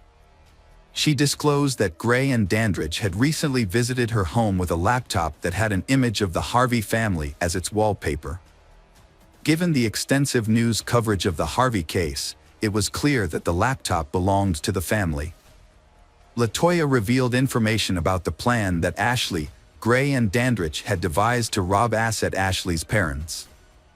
According to the plan, Ashley would pretend to be a hostage, allowing Dandridge and Gray to extort money from the Percile Tucker, Ashley's stepfather. This would make Ashley appear innocent, even though Latoya knew about the plan and was offered a role in it. However, Latoya became suspicious of the group and declined to participate.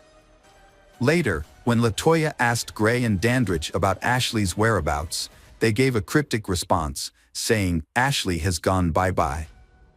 This increased Latoya's concerns, and she contacted the police. The information she provided was crucial in helping investigators connect the dots. When investigators arrived at the residence where Ashley lived with her mother, Mary Baskerville Tucker and stepfather, Persile Tucker, they found a gruesome scene. Inside the home, they discovered the lifeless bodies of all three victims, who had been subjected to a brutal and violent death, similar to the Harvey family. The victims were bound, gagged, and had their throats slit. Duct tape was wrapped tightly around their heads, causing additional suffering. Mary and Persile had deep neck lacerations, and Persile had a sock inserted into his throat. Ashley was found to have been suffocated with a plastic bag. The cause of death for all three victims was determined to be suffocation and torture. The police believed that the killer's primary motivation was a thrill-seeking desire, rather than any obvious personal benefit, so they worked together to catch them before they could hurt anyone else. Similar to the Harveys, Persile and Mary live a quiet life with no known enemies. Percy works as a forklift driver, while Mary works for a cleaning service company. Their peaceful life was shattered by their daughter's betrayal, leading to the tragic death of a couple enjoying their golden years. Investigators quickly discovered a crucial connection between the Harvey family's case and the Tucker family's case. Ashley was found wearing Catherine's wedding band, which had been missing and taken from Catherine. With this revelation, urgent action was necessary to apprehend Gray and Dandridge before they could inflict further harm. Authorities tracked Gray and Dandridge back to their home state of Pennsylvania and apprehended them in Philadelphia on January 7. Dandridge claimed that Gray planned the murders and he just followed orders. When faced with these accusations, Gray provided explicit and disturbing details of the two family massacres, explaining that financial gain was the primary motivation behind their actions. Notably, during the Harvey family murders, he was under the influence of an illicit substance called PCP, also known as phencyclidine or angel dust. This potent drug is known to cause auditory and visual hallucinations and often leads to aggressive behavior. During his confession, Gray showed no emotion, maintaining a chilling stare. His indifference to the lives he took led investigators to view him as a ruthless and heartless individual. Additionally, it was discovered that Gray was responsible for the murder of his wife, Trevor Terrell Gray, whose body was found in a shallow grave in Washington, Pennsylvania. The couple, married for 6 months, lived together in a house owned by Trevor's family. They shared the home with Gray's nephew, Dandridge. Trevor's parents reported that the couple frequently had intense arguments. On the day Trevor's body was discovered, Gray had claw marks on his forearm. Initially, neither Gray nor Dandridge were considered suspects by the Washington police.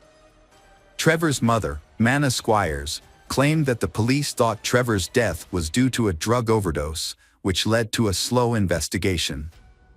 Trevor's death initially raised suspicions, but a thorough investigation did not occur until Gray confessed to the crime in 2006. On December 31, 2005, a violent assault occurred outside a home in Arlington. Two men, later identified as Gray and Dandridge, attacked 26-year-old Ryan Key in front of his parents' house. The assault left Ryan with severe injuries, including stab wounds to the chest, neck, and arms. He spent 2 weeks in a coma due to the near-fatal attack.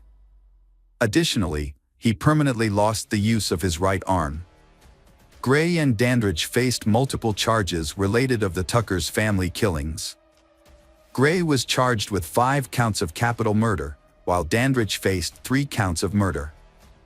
Despite initially admitting to their involvement, both men pleaded not guilty. Gray's 6-month trial concluded with a guilty verdict on all counts. He received a life sentence for the murders of Brian and Catherine Harvey. The court also sentenced him to death for the brutal murders of Stella and Ruby. Following Gray's conviction in September 2006, Dandridge chose to accept a plea deal to avoid the death penalty. He was sentenced to life in prison without the possibility of parole in December 2006. Gray also faced charges in Culpeper County for the murder of Cheryl Warner, a 37-year-old mother of 3 who was found shot and hanged in her burning home. Gray pleaded not guilty, but the charge was later suspended due to conflicting evidence on June 4, 2008. Over the next 9 years, Gray's lawyers filed multiple appeals. They argued that Gray's traumatic childhood had affected his mental capacity. However, the Supreme Court rejected his case in 2016. As a result, Gray was scheduled to be executed on January 18, 2017. On the scheduled date, with all appeals exhausted, Gray was put to death by lethal injection at Greensville Correctional Center. Meanwhile, Dandridge remains in prison at Sussex II State Prison. The Harvey family's brutal murders sent shockwaves of horror and grief through the community. Over 1,400 people attended their memorial service, expressing condolences and sorrow outside Catherine's store. Flowers, dolls, and candles formed a poignant tribute along the curb outside the red brick house. The candles, lit by children, remained glowing for weeks. Catherine's brother Culp described the murders as a devastating blow that felt endless. He spoke about the pain of thinking about the family's final hours, saying that everyone was trying to move forward. Hi everyone, thanks for returning. Let's unravel another perplexing mystery. The case of Vincent Brothers. Vincent Brothers was born on May 30, 1962, in Long Island, New York. From a young age, he was known for his charisma, reliability, and diligence. He also served in the Marine Corps Reserves. After graduating from Norfolk State University, Vincent moved to California in the mid-1980s to pursue further education and eventually earned a master's degree.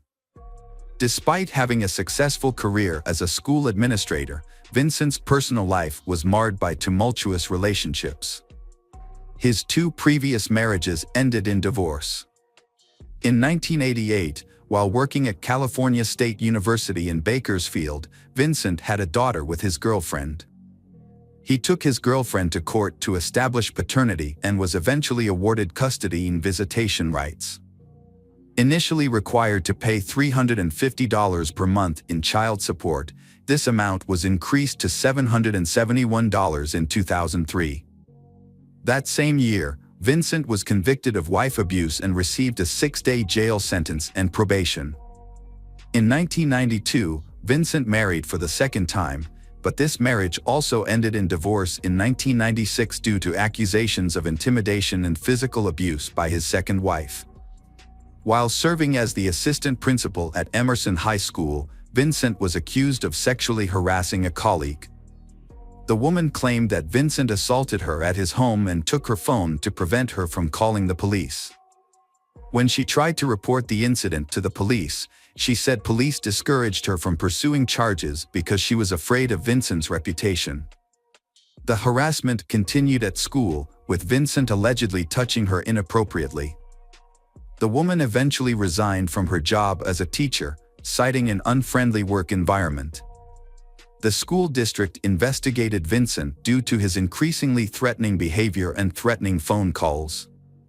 Despite Vincent denying the allegations and having no disciplinary record, the school district transferred him to another school as a precaution. Vincent then began working at John C. Fremont Elementary School in Bakersfield, California, where he also became famous and respected. Vincent was especially known for ensuring the safety of students by taking them home after school. While teaching at Fremont Elementary School, Vincent met Joni Harper, the school's security supervisor and basketball manager. Vincent and Joni began dating and eventually married after the birth of their first child, Marcus. Their family grew with the arrival of their second child, Lindsay, in 2000. However, Vincent's infidelity caused him and Joni to divorce in September 2001. 2 years later, Vincent and Joni remarried in secret, and their third child, Marshall, was born 4 months later. Joni eventually opened up to her friends about the problems in her marriage. Unlike before, she expressed her fear that Vincent might harm her. However, to those around them, Vincent's family appeared happy and actively involved in the community, often attending local events and maintaining good relationships with others. From the outside, Joni and Vincent's marriage seemed stable. Joni continued to work as a basketball manager, pursuing her passion. However, no one expected that the tragic events hidden behind the family's happy exterior would soon emerge. 3 months before the tragic event, Vincent had moved out of the house due to frequent arguments with his mother-in-law, Ernestine. On July 6, 2003, Joni attended a church service with her 3 children, Marcus, Lindsay, and 6-week-old Marshall, as well as her mother, Ernestine. The family had lunch at Black Angus after the ceremony, then returned home for a nap. As was their custom, Joni and the children stayed in one bedroom, while Ernestine stayed in another room in the house. Tragically, the family was attacked in their home. The killer easily entered the house without signs of forced entry and shot Joni twice in the head while she was in the bedroom. Lindsay was also shot in the back. The noise alerted Ernestine, causing her to quickly arm herself with a .38 revolver and move toward the hallway to investigate. Unfortunately, she was killed before she could defend herself. The attacker shot Ernestine twice in the face, causing her to collapse in the hallway outside her bedroom. The attacker then entered the room and shot Marcus, followed by a fatal shot to the baby's back. Each shot was aimed very carefully. Instead of fleeing the scene immediately, the attacker went to the kitchen to get a knife and then returned to the bedroom. There, the attacker stabbed the victims multiple times in the back. On July 8, 2003, Kelsey Spann, Joni's best friend, became worried when she had not heard from Joni, Ernestine, and Joni's children since they went to church the previous Sunday. Kelsey decided to go to Joni's house to check on them using the key Joni had given her. When she tried to unlock the door, she found it difficult to open due to an obstacle. She then went to the back of the house and found an unlocked sliding glass door, which was unusual. Upon entering the house, Kelsey discovered Joni, her mother Ernestine, and Marcus, Lindsay, and Marshall, all dead. Kelsey immediately contacted authorities at 7 a.m. They arrived at the scene and discovered 5 family members brutally murdered. The family's peaceful home, located in a quiet neighborhood, became the scene of a horrific crime. The police investigation concluded that the family had been tragically killed on Sunday afternoon as they returned from church. Before leaving the scene, the perpetrator covered the bodies in the bedroom with blankets and pillows taken from other rooms.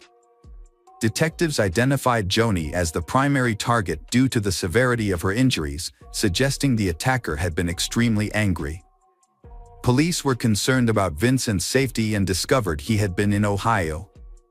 Detective Watts traveled to North Carolina, where Vincent was visiting his mother with his brother Melvin.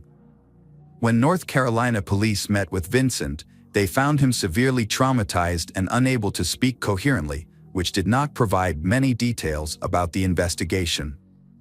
Vincent's behavior was inconsistent with that of a murderer, and because he had been on the other side of the country when the murder occurred, police initially ruled him out as a suspect.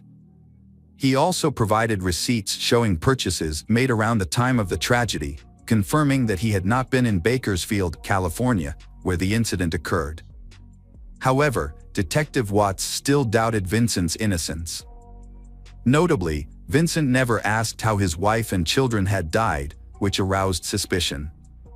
On July 11, 2003, Vincent had returned to Los Angeles without attending their family's memorial service, but Vincent had attended their funeral 5 days later. As the investigation continued, it was discovered that Vincent had moved out of his family home in April 2003. Additionally, his wife, Joni, had been planning to divorce him again and had sought child support. Authorities also discovered that Vincent had had a history of violence against women, which had led them to take a closer look at his alibi. Upon further investigation, surveillance video from the store's checkout counters had shown that Melvin, not Vincent, had made the purchase at that time. When confronted, Melvin revealed that Vincent had told him to make these purchases in Vincent's name. Despite their efforts, police were unable to find any witnesses who had seen Vincent between the evening of July 4th and the evening of July 7th. Both Melvin and his family insisted they had not seen Vincent during this time. Although there was no direct evidence linking Vincent to the murder, police discovered he had some suspicious activities. Vincent had rented a car when he had arrived in Columbus, Ohio, and he had stayed at his brother's house. Police suspected Vincent had flown to Columbus on July 2, 2003 to visit family, then returned to Bakersfield on July 4th, where the tragic incident had occurred on July 6th. He was supposed to return to Ohio on July 7th and had arrived late that evening. Law enforcement had conducted a thorough inspection of the Dodge vehicle, paying special attention to its radiator and air filter. To help identify insects found in the car, investigators had enlisted the expertise of Dr. Lynn Kimsey from the Bohart Museum of Entomology at the University of California, Davis. Dr. Kimsey carefully had analyzed the insects and identified more than 100 species, including several species found only in the western region beyond the Rocky Mountains. The presence of some insects suggested that Vincent had moved at night. By carefully analyzing the insects, Dr. Kimsey had been able to plot a path that showed the car had traveled west from Ohio. Investigators later had tracked down the 5 previous car renters and confirmed that none of them had driven the car to California or near the Rocky Mountains. Police also had examined photographic evidence and found the end of a rubber glove in the laundry room. DNA testing showed a match. It belonged to none other than Vincent Brothers. Detective Watts had discovered that Vincent had been planning to leave town and had begun selling his assets, including putting his house on the market. As a result, Vincent had been arrested on April 30, 2004 and charged with 5 counts of first-degree murder. The trial began in 2007, with prosecutor Lisa Green leading the case. The prosecution argued that Vincent's motive for the murder had been financial, suggesting he had acted out of fear of having to pay child support due to his impending divorce from Joni. The prosecution portrayed Vincent as a serial adulterer who often had disappeared for long periods of time and who could become violent. To support their case, the prosecution called several witnesses, including Dr. Lynn Kimsey, who testified that the insects found in the Dodge were consistent with insects commonly found along Interstate 70. This testimony was further supported by evidence showing 5,424 miles had been driven from July 2 to July 11 in accordance with the prosecution's statement.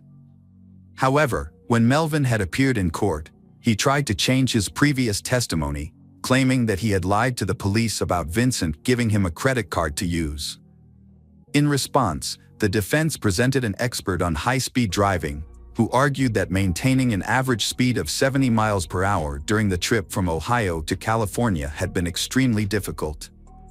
The defense also presented its pathologists, who testified that the murders could have occurred as late as Monday morning, July 7, 2003. The defense also had presented interrogation tapes to prove that Melvin had been pressured by police to change his statement. Additionally, they called a witness who claimed to have seen a car accident involving Vincent on Sunday morning, in which a boy on a bicycle had collided with Vincent's rental car at an intersection. Although the incident had not been reported to the police due to the lack of damage or injuries, the prosecution attempted to verify the story. Vincent had taken it upon himself to defend himself.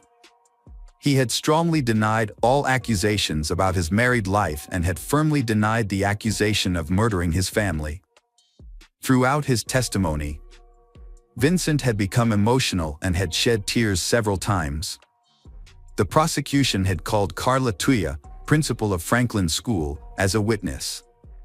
She had testified about her past relationship with Vincent, which had begun in 1996 when his son was born and had ended in 2002 when she had decided to end it. Carla revealed a shocking secret that she and Vincent had been intimate just weeks before the family tragedy, directly contradicting Vincent's previous denials about everything. This admission had damaged Vincent's claim to fidelity to his family. The prosecution had argued that the crime had been carefully planned in advance. Thanks to knowing the family's Sunday habits, the murderer had gained an advantage and had had the opportunity to strike. The perpetrator had taken advantage of this and had waited until the whole family was asleep, then had used the spare key to enter the house through the sliding glass door and had killed each family member. On May 15, 2017, Vincent had been found guilty of 5 counts of first-degree murder, making him eligible for the death penalty. The jury had reached this decision after hearing testimony from 137 witnesses and deliberating for nearly 2 days. After the verdict, Vincent had been removed from the courtroom and had been returned to the Luro detention facility under tight security. Then, on September 27, 2007, Durr County Superior Court Judge Michael Bush had sentenced Vincent Brothers to death by lethal injection. Welcome back, mystery lovers. Today's case is going to keep you on the edge of your seat. The case of Summer Baldwin. Summer Baldwin is a young girl born in 1976 in Washington. She is known for her friendly, kind and open personality. A good student with many friends, Summer dreams of becoming an actress after graduating from high school. However, that dream did not come true. After enrolling in community college, Summer had difficulty in studying at university. At the invitation of her friends, she decided to move to Lubbock, Texas, to change her life and seek new opportunities. Summer's life began to decline. She gradually became addicted to alcohol and illegal drugs without seeking help from her family. Her addiction got worse over time, leading to her losing her job and associating with people with criminal records. Her dream of becoming an actress was shattered. She eventually had to work as a prostitute to support herself. Meanwhile, Summer's parents, unaware of their daughter's problems and believing she was living a successful life, were devastated when they received news of her tragic death in September 2005.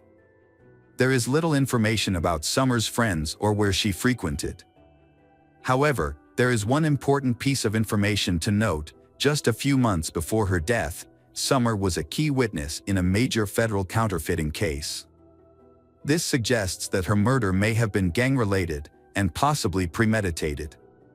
This attracted the attention of the Federal Bureau of Investigation, FBI, which placed the investigation under close scrutiny. The police began their investigation and summoned the first suspects. The police first summoned Rebecca, Summer Baldwin's best friend, for questioning. Rebecca shed some light on Summer's work and revealed some information about Summer's boyfriends.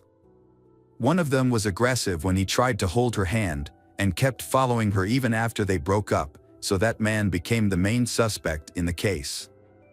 However, the police arrested this man and brought him to the police station. But he completely denied his involvement in the case. He seemed genuinely surprised and saddened by the news of Summer's death. Moreover, he had a solid alibi for the night before the tragedy. He had been involved in a bar fight because he was drunk and had to spend the night in a cell with another prisoner. Therefore, the police had to release him. Marguerite, another friend of Summer's, provided vital information to the investigation. She met Summer the night before the murder and they had a conversation. They met on September 11th in the parking lot of a convenience store. A red van pulled up to the store, and a young man of Latino appearance got out of the van and entered the store. At that point, Summer got out of the passenger seat and greeted Marguerite. She told Marguerite that the man was a customer of hers, and that it was the second time she had seen him recently. After the man exited the store, he got into the driver's seat, and Summer got back into the van. Marguerite did not remember which direction the van went, nor where the couple was headed for their date. She also said she had never seen the man before and assumed he was not local. The man had very short hair, like a soldier, but Marguerite couldn't see him clearly because it was dark. Police later discovered a suitcase that was covered in trash and feces, but the contents were intact and new.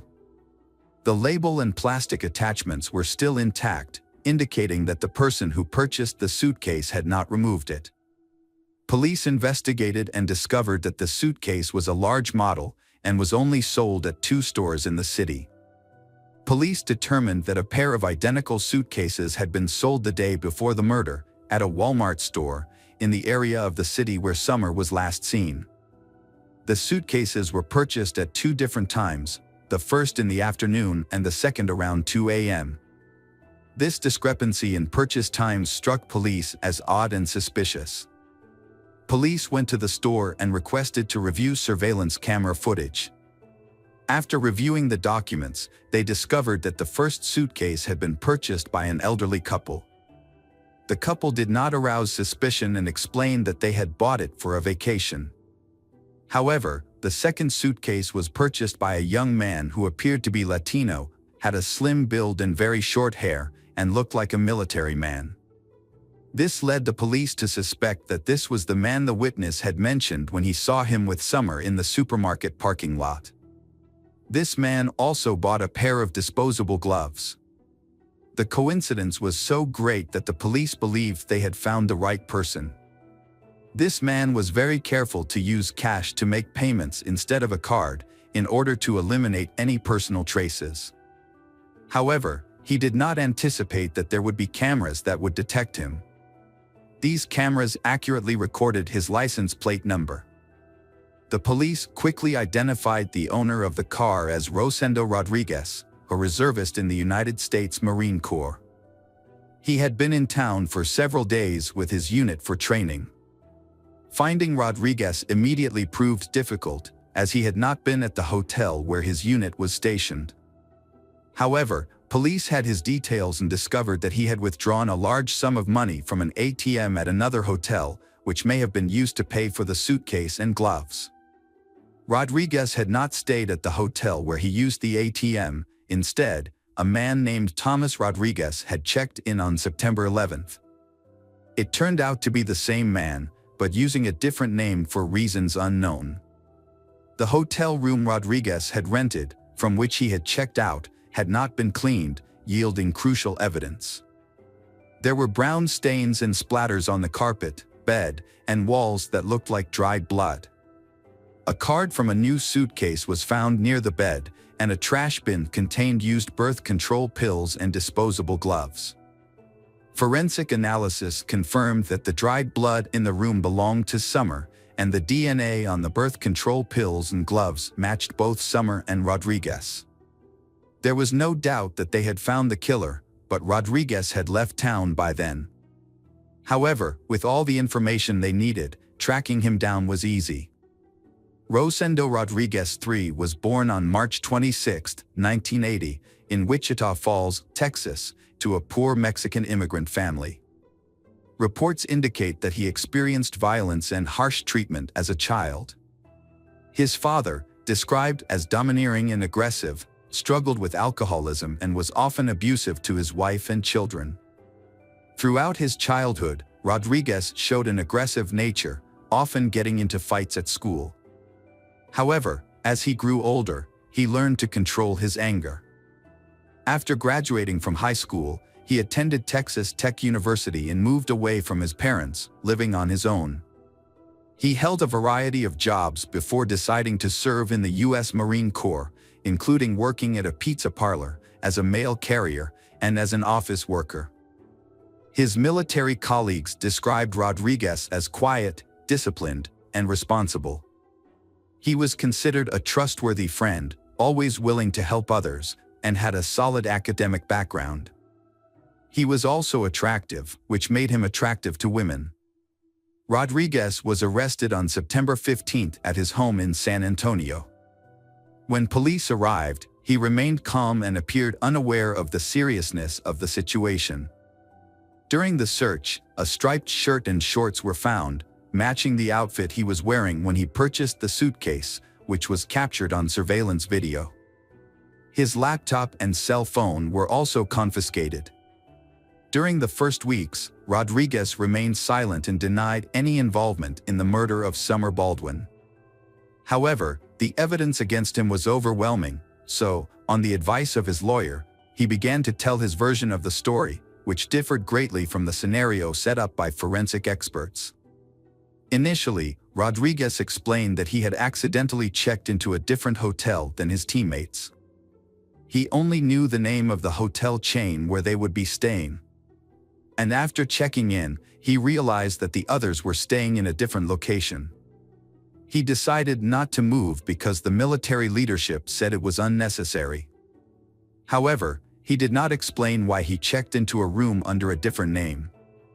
On the morning of September 10th, Rodriguez rented a van to make it easier to move.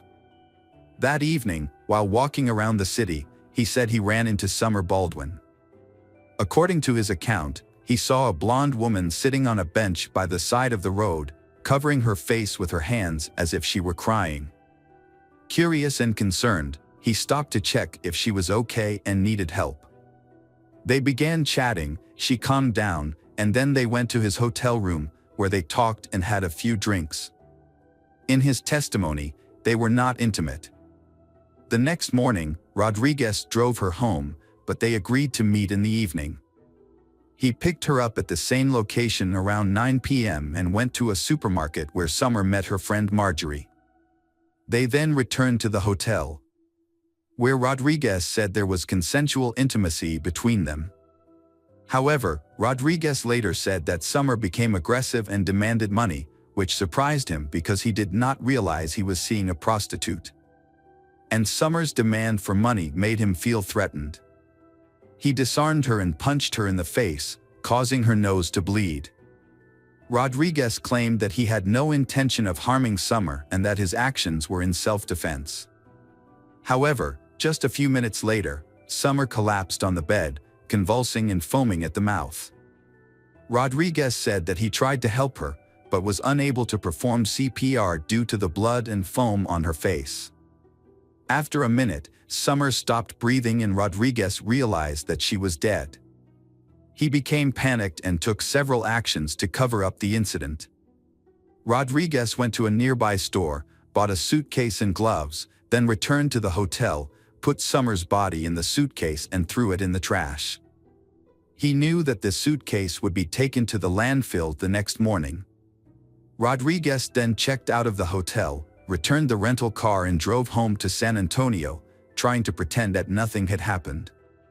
However, investigators found several inconsistencies in Rodriguez's testimony that suggested he had lied.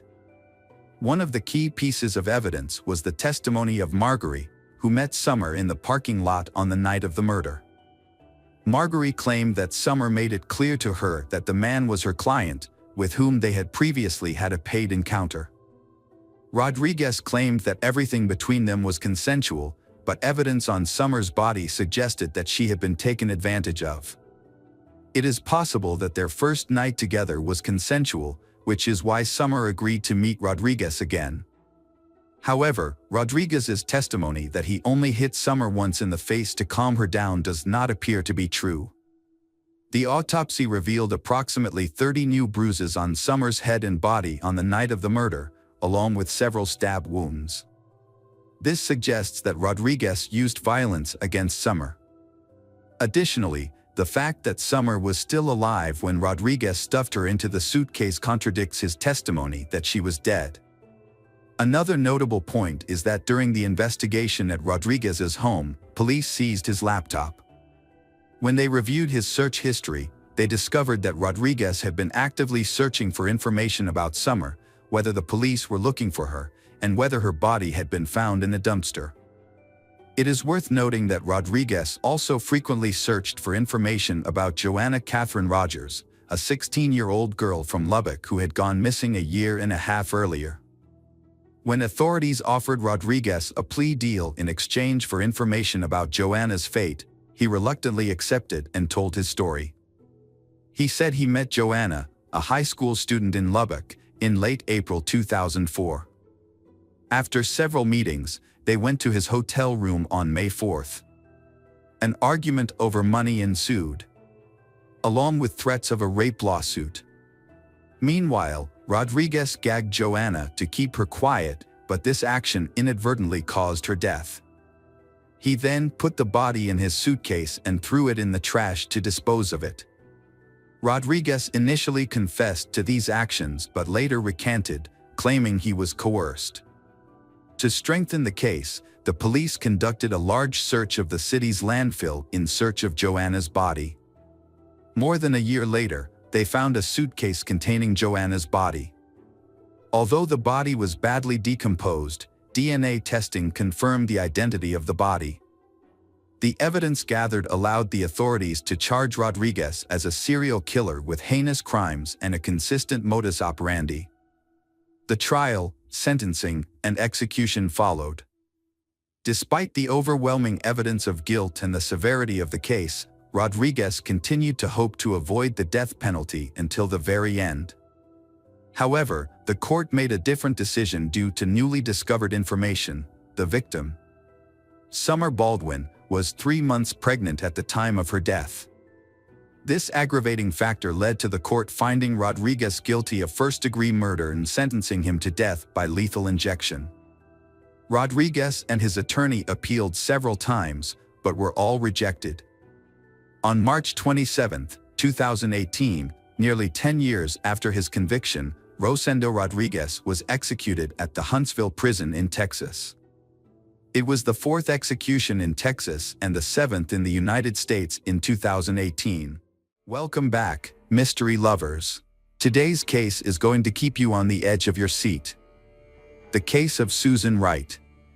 Susan Wright was born on April 24, 1976 in Houston, Texas. Her parents, Velma Sue and Jimmy Lawrence Wright, lived a simple life and raised Susan and her older sister, Cindy.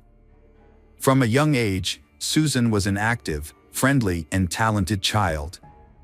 During her school years, she participated in dancing activities and aspired to become a professional choreographer. With her bright and attractive appearance, Susan had many fans. However, after graduating from high school, Susan's dream of becoming a student did not come true. But she did not give up, and after a short break, she saved money to continue her studies. For a long time, Susan worked as a dancer at a famous nightclub in the city. However, she soon realized that this job was not for her and decided to leave. She then used her savings to study nursing at night at a university. With the goal of becoming independent, Susan balanced her studies with a job as a waitress at a restaurant to support herself. However, after a while, Susan realized that a career in medicine was not the right path for her and paying for her tuition became difficult. Therefore, Susan decided to drop out of school and focus on her work. In 1997, Susan met Jeffrey Wright at the Galveston restaurant where she worked.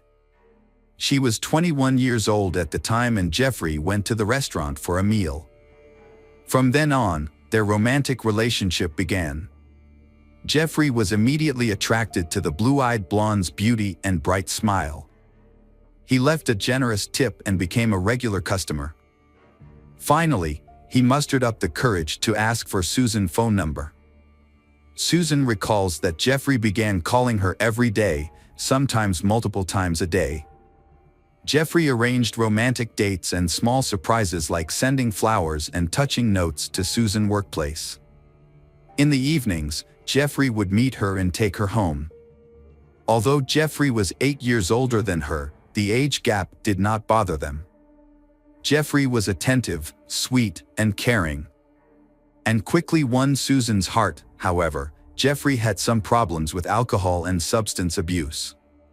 Jeffrey said that he had given up drugs and promised to give up drinking completely. Susan, a naive young girl, believed him. Susan felt that together they could overcome any challenge. Shortly after Susan learned she was pregnant, she immediately shared the news with Jeffrey.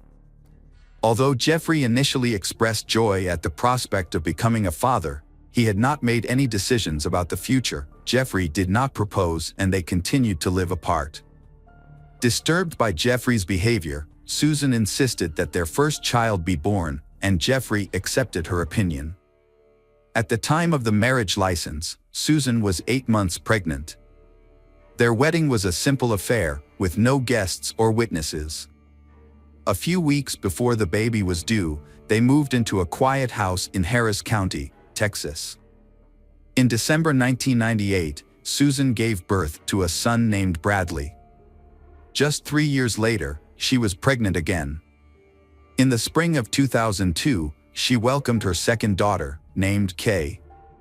Along the shore, the family also raised a small dog named Buck and had a spacious family car. Jeffrey worked for a local construction company, and after they had a daughter named Kay, Jeffrey agreed that Susan would stay home to care for the child. Friendly neighbors often praised Susan as a kind and caring mother. She created a cozy environment for the family. From the outside, it seemed like the perfect family. Every day, Susan has to spend a lot of time doing housework such as cleaning, organizing, cooking, and making sure everything is kept in a clean condition. Jeffrey does not want her to repeat the same recipes. The whole house has to be clean for Susan. Taking care of young children and cleaning the house at the same time can be considered impossible. Jeffrey's clothes have to be washed almost every day because he doesn't want to wear any of the same clothes again. However, following these rules manually is not easy. If Susan doesn't comply with his request, she will face insults, humiliation, and even physical abuse. Financially, Jeffrey is extremely frugal. Contrary to the image of a romantic man who often gives gifts and flowers, Jeffrey only gives Susan $100 a week to cover household expenses. At the same time, he also asked her to settle all expenses and provide receipts. Jeffrey also broke his earlier promise to quit drinking. However, the real problems were just beginning. Jeffrey relapsed and started using drugs again. Under the influence of these substances, Jeffrey would become aggressive and would hurt his wife and son. Whenever Susan asked Jeffrey to stop using drugs and go to rehab, Jeffrey responded with anger. Jeffrey saw no problem with his actions and believed that Susan knew about Jeffrey's drug and alcohol use before Susan married him, so she should accept it and live with it. Jeffrey's parents also knew their son's weakness and sympathized with Susan. However, they felt helpless and unable to help her. What Susan couldn't stand, however, was when her husband began to physically, emotionally, and even sexually abuse her. At first, he would apologize and promise not to do it again, but then he stopped apologizing and domestic violence became a daily occurrence. Jeffrey began boxing at the gym 3 times a week, finding that the sessions helped him relieve stress. On Monday, January 13, 2003, Jeffrey went to the gym after work as usual. When he returned home, he seemed stressed. While Susan was cooking dinner, Jeffrey decided to tell his son about the sport of boxing and teach him some basic techniques. While teaching his son boxing, Jeffrey lost control and hit the boy. The child burst into tears, and Jeffrey tried to comfort the child, hoping his wife wouldn't hear. Susan pretended not to notice, but this incident was the last straw for Susan. After dinner, Susan went to put the children to bed while Jeffrey remained in the bedroom. When Susan entered the room, Jeffrey attacked her violently. Susan thought that Jeffrey was trying to kill her with a knife. However, she reacted and realized that Jeffrey did not have a knife in his hand. Susan decided to use her dancing skills to seduce Jeffrey and lower his guard. Susan entered the room in a short silk robe and performed the dance for her husband. Susan then proposed a game, which Jeffrey agreed to participate in. In this game, Susan used 3 reins to tie Jeffrey's right hand and right leg to the bed. Jeffrey's left leg was secured with a silk strip from her robe. While Jeffrey was tied up, Susan used her panties to spank him, forming part of the intimate game. Susan gently turned off the lights. Jeffrey was now bound hand and foot, and a gag was stuffed into his mouth. The dim candles were the only remaining light. Susan then moved the bubbling hot wax onto Jeffrey's chest.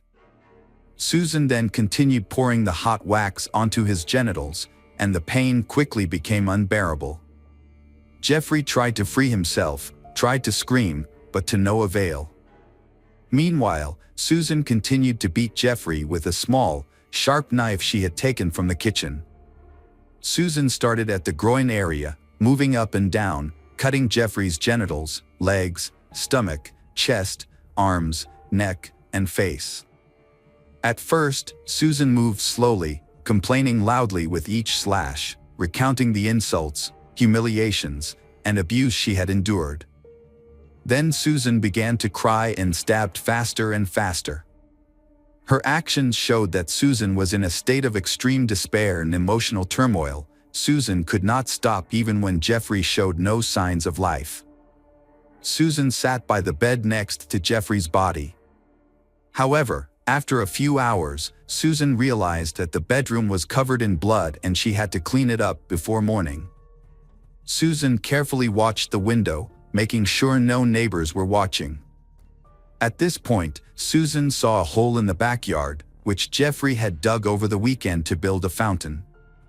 Susan quickly moved Jeffrey's body from the bedroom to the yard, using a garden wheelbarrow to move it. Susan decided that the pool would be Jeffrey's final resting place. After calming down, Susan spent the rest of the day, before dawn, cleaning up the evidence of the attack. Susan had to wash the blood off the floors, walls, and carpets. The carpets had large stains that could not be removed. Susan added bleach to the stains, hoping that the chemicals would erase any traces of what had happened in the room. That morning, Susan called her husband's family in Austin, Texas, sobbing. Susan told them that her husband Jeffrey, while drinking and using drugs, had attacked Susan and their young son. Jeffrey then destroyed the house, spilling a bottle of bleach on the carpet before leaving, declaring that Jeffrey did not want to continue the marriage. When Jeffrey's parents heard that Jeffrey had been beating their son, they were shocked. They knew Jeffrey wasn't perfect, and they felt sorry for Susan. They offered to let Susan and the children stay at their house for a while, but Susan refused. Instead, Susan said she would file a police report and tell them everything that had happened in the family. Then, when Jeffrey suddenly went missing, Jeffrey's mother, Mrs. Wright, went to the police station to report the incident. Susan said Jeffrey had been violent towards Susan and the children. As a result, Susan had to file for a restraining order, which meant that Jeffrey would not be allowed near Susan and the children. When Susan filed for the restraining order, Susan presented evidence of her injuries, such as bruises and cuts on her arms. Susan said the injuries were caused by Jeffrey during a fight when he hit her with a key. Susan's children were also victims, especially Bradley, who was hit by his father and had minor bruises on his face. At first glance, the story told by Susan seemed plausible. Jeffrey, under the influence of alcohol and drugs, attacked Susan and her young son, after which Jeffrey became frightened and ran away. But over time, Jeffrey stopped communicating. And Jeffrey fled without taking his belongings, papers, and even his cell phone from home. Jeffrey did not go to work or to his parents' house, and none of his friends or neighbors saw Jeffrey. It was as if he had disappeared into thin air.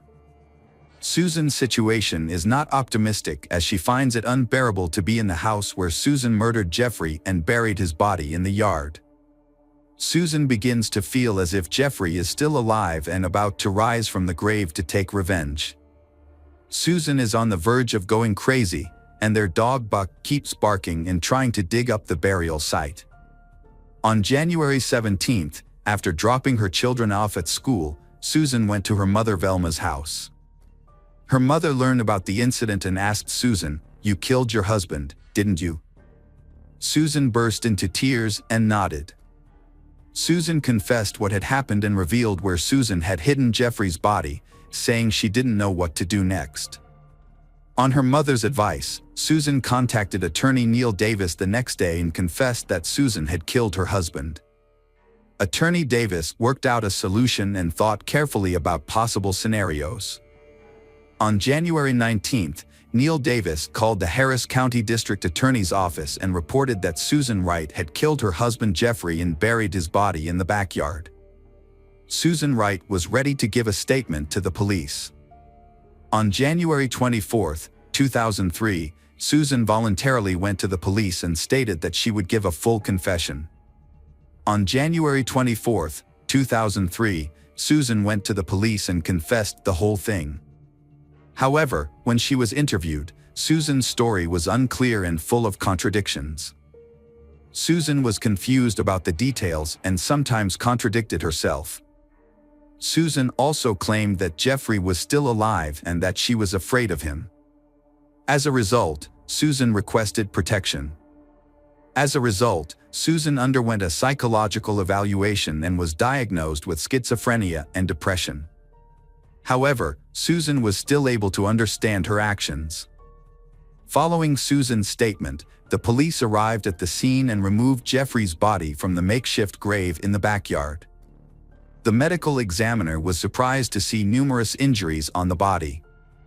The medical examiner's team counted a total of 193 stab wounds on the body. Specifically, there were 8 wounds in the groin area, about 30 wounds in the legs, 23 wounds in the shoulders and arms, 22 wounds in the abdomen, 46 wounds in the arms, 23 wounds in the neck, and 41 wounds in the face. However, only 1 wound to the head could be considered the direct cause of death. All other cuts were superficial and did not pose an immediate threat to life. This left Jeffrey with a long and painful death. Police saw deep marks on Jeffrey's wrists and ankles from the ropes and belt Susan used to restrain him. These injuries indicated that Jeffrey had tried to free himself but was unsuccessful. Additionally, traces of candle wax were found on Jeffrey's gun and groin area. Susan claimed that it was an accident as her husband accidentally turned a burning candle on himself, but police believe the hot wax was more likely a form of torture inflicted on Jeffrey to cause pain. Susan's underwear was still in Jeffrey's mouth, acting as a gag to prevent Jeffrey from screaming or calling for help. Toxicology reports revealed traces of alcohol and several controlled substances in Jeffrey's system, suggesting that Jeffrey may have acted aggressively under the influence of these substances. The bedroom where the massacre took place appeared normal, except for a large bleach stain on the carpet, suggesting that Susan had spent a lot of time cleaning and hiding the evidence. When experts used chemicals and special equipment to detect the blood traces that had been cleaned up, a completely different view of the project emerged. Blood was found everywhere, including on the ceiling and the red blood cell cushion. The trial began in late February 2004. By that time, Susan had been in custody for a year and her children were in the care of her parents and sister Cindy. Susan's attorney had prepared extensively for the trial and worked extensively with Susan. When questioned, Susan recounted the sad story of that terrible night and the events leading up to it. Susan said she had endured years of abuse and resistance. However, when Jeffrey began abusing the children, Susan could not take it anymore. Susan recounted that fateful evening, Jeffrey came home from the gym in a state of agitation. Jeffrey then began teaching their 5-year-old son punching and fighting techniques. When the son became scared and refused, Jeffrey punched him in the face. Susan then put the child to bed and decided to talk to Jeffrey about seeking help at a clinic for alcohol and drug abuse. However, Jeffrey became angry and decided to leave, taking the keys with him. While Susan tried to stop Jeffrey, a fight broke out between the two, leaving Susan with injuries to her palm and wrist. During the attack, Jeffrey attacked her, causing her to fall to the floor and briefly lose consciousness. When Susan regained consciousness, she found Jeffrey holding a knife in his hand. Susan could not explain how the knife ended up in her hand afterward. Susan's attorney argued that Susan's mental instability was the cause of her actions, causing Susan to lose control of her attacks until she had inflicted multiple injuries on Jeffrey. Susan said she tied the rope and belt around Jeffrey's hands after inflicting multiple injuries, then used a wheelbarrow to carry Jeffrey out into the yard. As for the scraps found, Susan claimed they came from a candle that Susan had left on her bedside table that night when she had left the nightlight on. Susan could not explain why her underwear appeared in Jeffrey's mouth. The prosecution's argument and conclusion were more convincing and reasonable. Experts demonstrated that the deep wounds and abrasions on Jeffrey's wrists and ankles were inflicted while he was still alive, indicating that the binding was part of an intimate game that Susan used to lure Jeffrey into a trap. Therefore, it was reasonable that Susan's underwear had replaced the gag in Jeffrey's mouth. Furthermore, all of the wounds were inflicted at a certain angle, as if Susan were on top of Jeffrey's body, sitting on him, rather than in the midst of a struggle, which would have resulted in a different type of injury. All of the cuts were made from the front while Jeffrey was lying on his back and firmly immobilized. The question remains whether Susan planned Jeffrey's death. The prosecution claims that Susan planned the whole thing in hopes of receiving a large insurance payout. The case was widely publicized as Susan was dubbed the Blue-Eyed Butcher or the Blonde Meat Grinder by the press. Jeffrey's relatives demanded the harshest punishment for Susan. At first, people asked for a life sentence for Susan.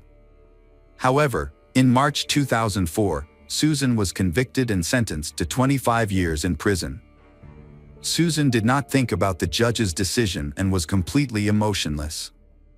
A year later, Susan's attorneys attempted to appeal the conviction, but it was denied. With new developments and a reduced sentence in 2008, Susan and her defense team filed another appeal. This time, a new witness testimony significantly affected the outcome of the case. Misty McKell, wife of former NFL champion Steve McKell, had a close relationship with Jeffrey Wright in the mid-1990s and was even engaged to Jeffrey for a year. However, Misty McKell shared horrific experiences of being physically and mentally abused by Jeffrey, causing her to abandon plans for marriage and end the relationship permanently. After considering Misty McKell's testimony, Susan's sentence was reduced to 20 years. In 2014, when she was 38 years old, Susan was eligible for parole once but was denied. Susan was also denied a second time in July 2017. Finally, after 16 years in prison, Susan was released in the winter of 2020 when she was 44 years old. Susan Wright's case was widely covered in the media and aired on the U.S. national television network Court TV. The story was later made into several popular television documentaries, including 48 Hours Mystery and The Secret Lives of Stepford Wives. In 2012, the feature film Blue-Eyed Butcher was released, starring actress Sarah Paxton as Susan Wright. Additionally, in 2014, Canadian documentary filmmaker Chloe Ballant discovered a short film inspired by Susan Wright's trial. Hello friends, welcome to our channel. Today we're going to take a look at another horrible case with you. The case of Timothy Jones Jr.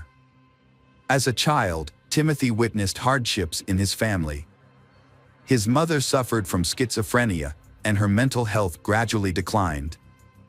Eventually, she had to leave home to receive constant care. When Timothy was 20, his father moved with him to his grandmother's house. There, Timothy faced domestic violence, substance abuse, and alcohol abuse. Despite his difficult upbringing, Timothy showed an aptitude for mathematics and computer engineering. He could solve problems easily and take apart and reassemble computers to make them run faster. However, things changed when Timothy reached his teens. At age 10, he began hearing voices in his head. By middle school, he was using drugs and drinking excessively.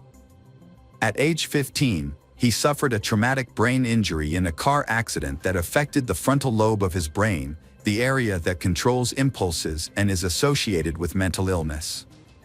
After the accident, Timothy exhibited unusual behavior and was very irritable.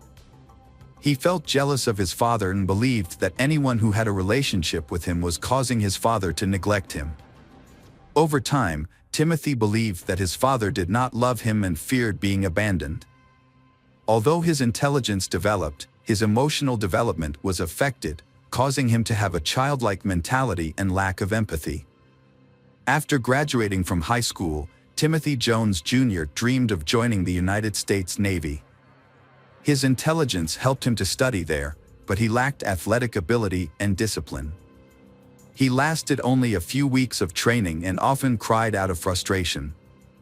He had difficulty keeping up with the rigorous requirements, which led to depression and a drug test that revealed substance abuse, resulting in his expulsion. In 2000, Timothy began associating with people involved in bad activities. Police found him in possession of illegal narcotics and writing checks in his father's name. The police forced Timothy's father to control his son or face arrest himself. In 2001, Timothy Jones Jr. was sent to a work camp in an Illinois state prison for a year. When he was released, he seemed to have changed, with religion becoming the main driving force in his life. Timothy met Amber while they were both working at an amusement park in Chicago. After a while, in 2004, he invited her to his church. Within weeks, they decided to marry, in keeping with the church's expectation of immediate marriage. Amber was 19 and Timothy was 22. However, Amber soon learned about the strictness of the church. Women were not allowed to cut their hair, wear pants, wear makeup, or wear jewelry. Additionally, Timothy believed that women should submit to their husbands and bear children. Timothy was very religious and devoted to the church. Although many advised him not to take the Bible literally, he persisted. They soon had 3 children, Mara, Elias, and Nathan, each born a year apart. As their family grew, they moved to Mississippi. There, Timothy graduated with highest honors from State University, earning a degree in computer science and engineering. Timothy Jones Jr. was building a family while working multiple jobs, and his family was extremely proud of him. With a promising future, Tim was truly a talented man, and everything seemed to be going well for him. He had secured a job at Intel as a computer chip manufacturer, which his wife, Amber, saw as an opportunity for a better life. After living in student housing in Mississippi, they dreamed of a larger home to raise their 3 children and even considered hiring a nanny. However, things did not go as planned. Timothy bought an old mobile home on a dirt road in Red Bank because he dreamed of living on a farm. He purchased animals to raise, and Amber stayed home to care for them. By 2012, they had 2 more children, and problems began to arise. Timothy wanted Amber to homeschool the children, even though she only had a high school education. Amber felt lonely and isolated, with no family nearby and Timothy's family far away. She felt inferior to her intelligent and educated husband. The tension in Timothy and Amber's marriage increased when Timothy accused Amber of having an affair with a neighbor. Their marriage began to fall apart, and they started to consider divorce. Timothy did not want Amber involved in the children's lives, so he sought the help of a therapist and asked his divorce attorney to declare that he was capable of raising the children alone. Amber, without a lawyer and unsure of what to do, decided that it was best for the children to stay with their father. She felt she had nothing to provide for the children, as she had no job or education. Ultimately, the court decided that Timothy would have primary custody as the sole financial provider, and Amber would be granted regular visitation rights. After leaving her husband and children, Amber faced many difficulties. Meanwhile, Timothy began to lose control and suffer from his failed marriage. He started using drugs and alcohol again and struggled with the voices in his head. He became easily angered over small things. Amber recounted that Timothy once beat her in front of the children until she passed out. Unable to manage work and family, Timothy hired a nanny service to care for the children. The first 2 nannies found Timothy's house very clean and noted that he was dedicated and attentive to the children, but their attitudes changed when they learned about Timothy's condition. On the 3rd occasion, Timothy hired Crystal, a 17-year-old nanny who had a young daughter. Timothy gradually developed feelings for Crystal, and she soon became his lover. Timothy began to pressure Crystal to follow his religious customs, including wearing long dresses, growing her hair long, and being submissive to him. However, when Crystal refused, their relationship deteriorated. Crystal later spoke of how Timothy was too harsh with his children. He forced them to stand on their toes for hours, believing it was good for their weak bodies. Crystal eventually left after witnessing Timothy trying to hit her young daughter. After Crystal left, Timothy hired another nanny. The new nanny noticed a major change in Timothy's home. Once clean, the house was now littered with trash and dirty clothes, and there were even cockroaches. Over time, Timothy became increasingly violent and punished his children daily. He imposed a restricted diet, feeding them only oatmeal throughout the day and limiting them to one meal. In August 2014, the nanny contacted South Carolina Social Services to report conditions at Timothy's home. She described the lack of food and physical abuse the children were subjected to. In fact, the violence was so severe that teachers had reported it to the agency months earlier. The agency had previously required Timothy to sign a non-abuse pledge, but the children came to school with bruises and provided evidence linking them to the violence. On the afternoon of August 28, 2014, Timothy picked up the children. At the time, he was very angry about an electrical problem in the house.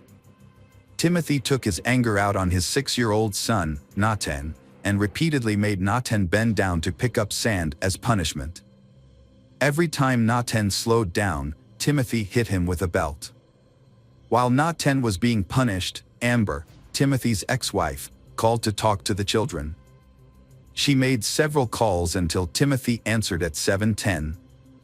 During the conversation, Nathan told his mother about the punishment for breaking the outlet, claiming it was an accident. Timothy angrily hung up, telling Amber to stop defending him. After hours of torture, Nathan was exhausted, dehydrated, and begged for it to stop. He passed out, ending it all. Timothy took Nathan to bed and left him without giving him water or help. Call records show that Amber called 8 more times after that. Around 1 a.m., Timothy took his 8-year-old daughter, Mara, to a convenience store to buy 10 packs of cigarettes. When he got home, he strangled Mara. Timothy then went to his 7-year-old son, Elias, and did the same thing. He then unbuckled his belt and strangled Gabriel, 2, and Elaine, 1, until they stopped breathing. When the children did not move, he took a blanket, wrapped each one in it, and placed them in the back seat of the car and drove away. The disappearance of Timothy and his children was reported to the police. The police searched everywhere for Timothy. Fortunately, a police officer stopped his car. As the police approached the car, they immediately detected a foul odor inside. They also noticed that the carpet appeared to have been recently cleaned with bleach. The sheriff asked the driver, Timothy, for identification and license plate number and observed that Timothy appeared to be under the influence of drugs. After checking Timothy's information, the police discovered that he was wanted in South Carolina for a child welfare issue. When asked about the whereabouts of his children, Timothy initially said he had no children, but later mentioned that he had 3 children living in South Carolina. The officers asked for Timothy's relatives' phone numbers to verify the children's safety.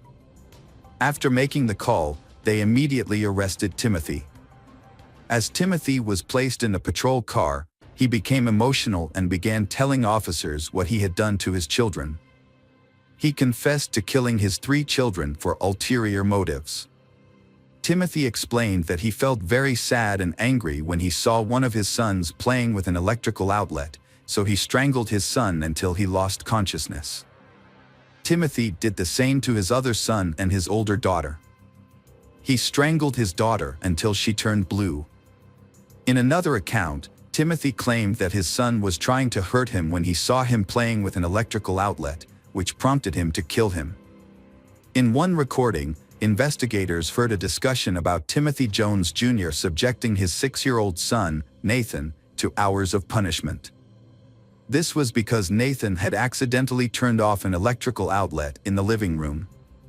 Timothy said he put Nathan to bed afterwards, but when he checked on him, he found him dead.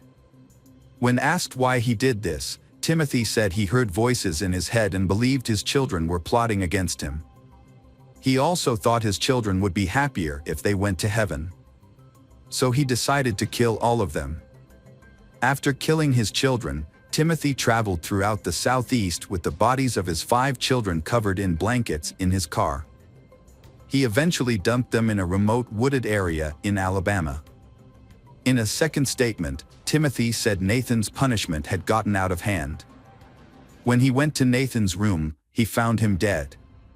Not knowing what to do, Timothy decided to end the lives of all his children. After an autopsy, pathologists were unable to determine a definitive cause of death. However, they theorized that Nathan may have been too weak from the excessive punishment Timothy had imposed on him, making it easier to kill Nathan.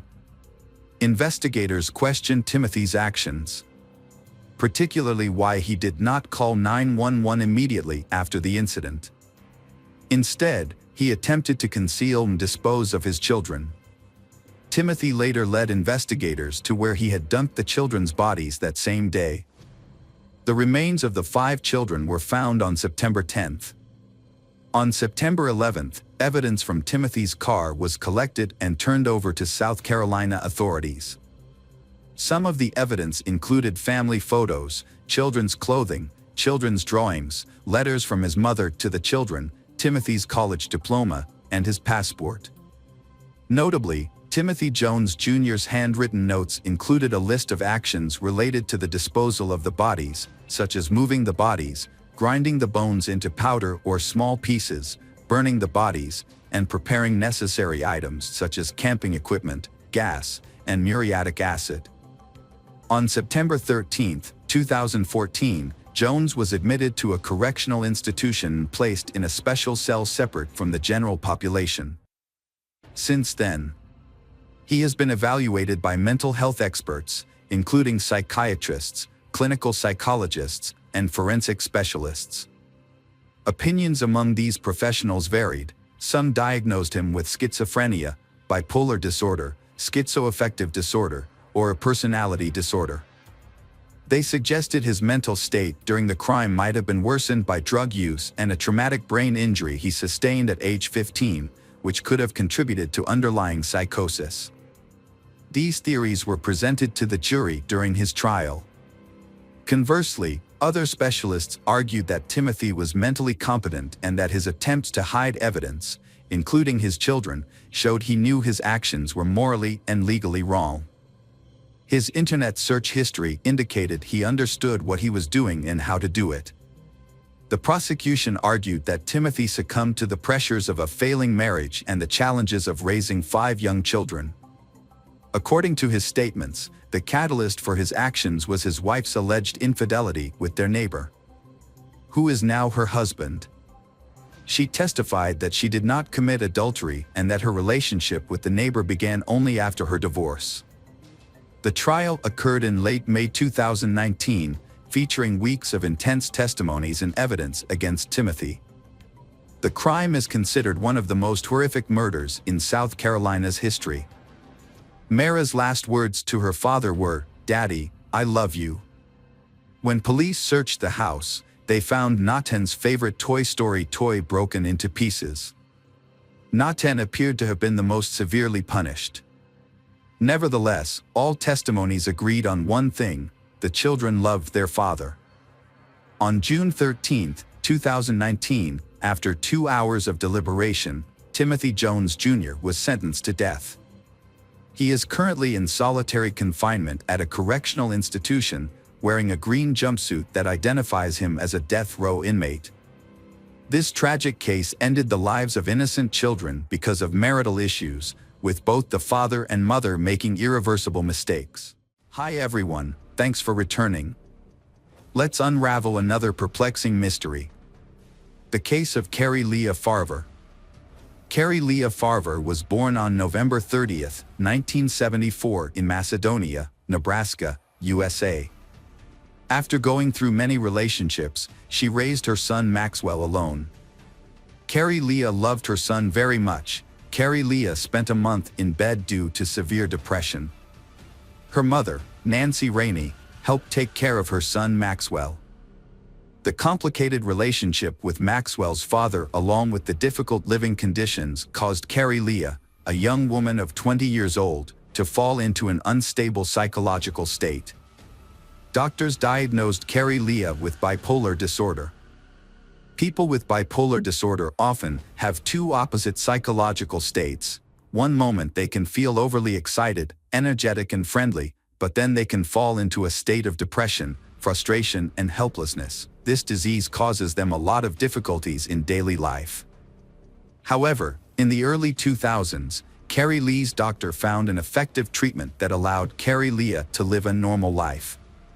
In the fall of 2012, Carrie Leah received a lucrative job offer in nearby Omaha, an opportunity she couldn't refuse. Carrie Leah accepted the offer.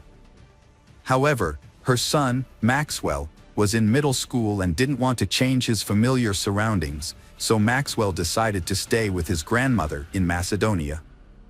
One day in November 2012, Carrie Leah met Dave Kropa at the auto repair shop where he worked. When Dave looked at Carrie Leah's Ford Explorer, he realized that he really liked this woman. Carrie Leah was showing Dave something inside the car, and they stood close to each other, and there was a little tension. Not long after, Dave and Carrie Leah went on a date. Carrie Leah went to Dave's house. A while later, a woman named Liz called Dave a lot and texted him.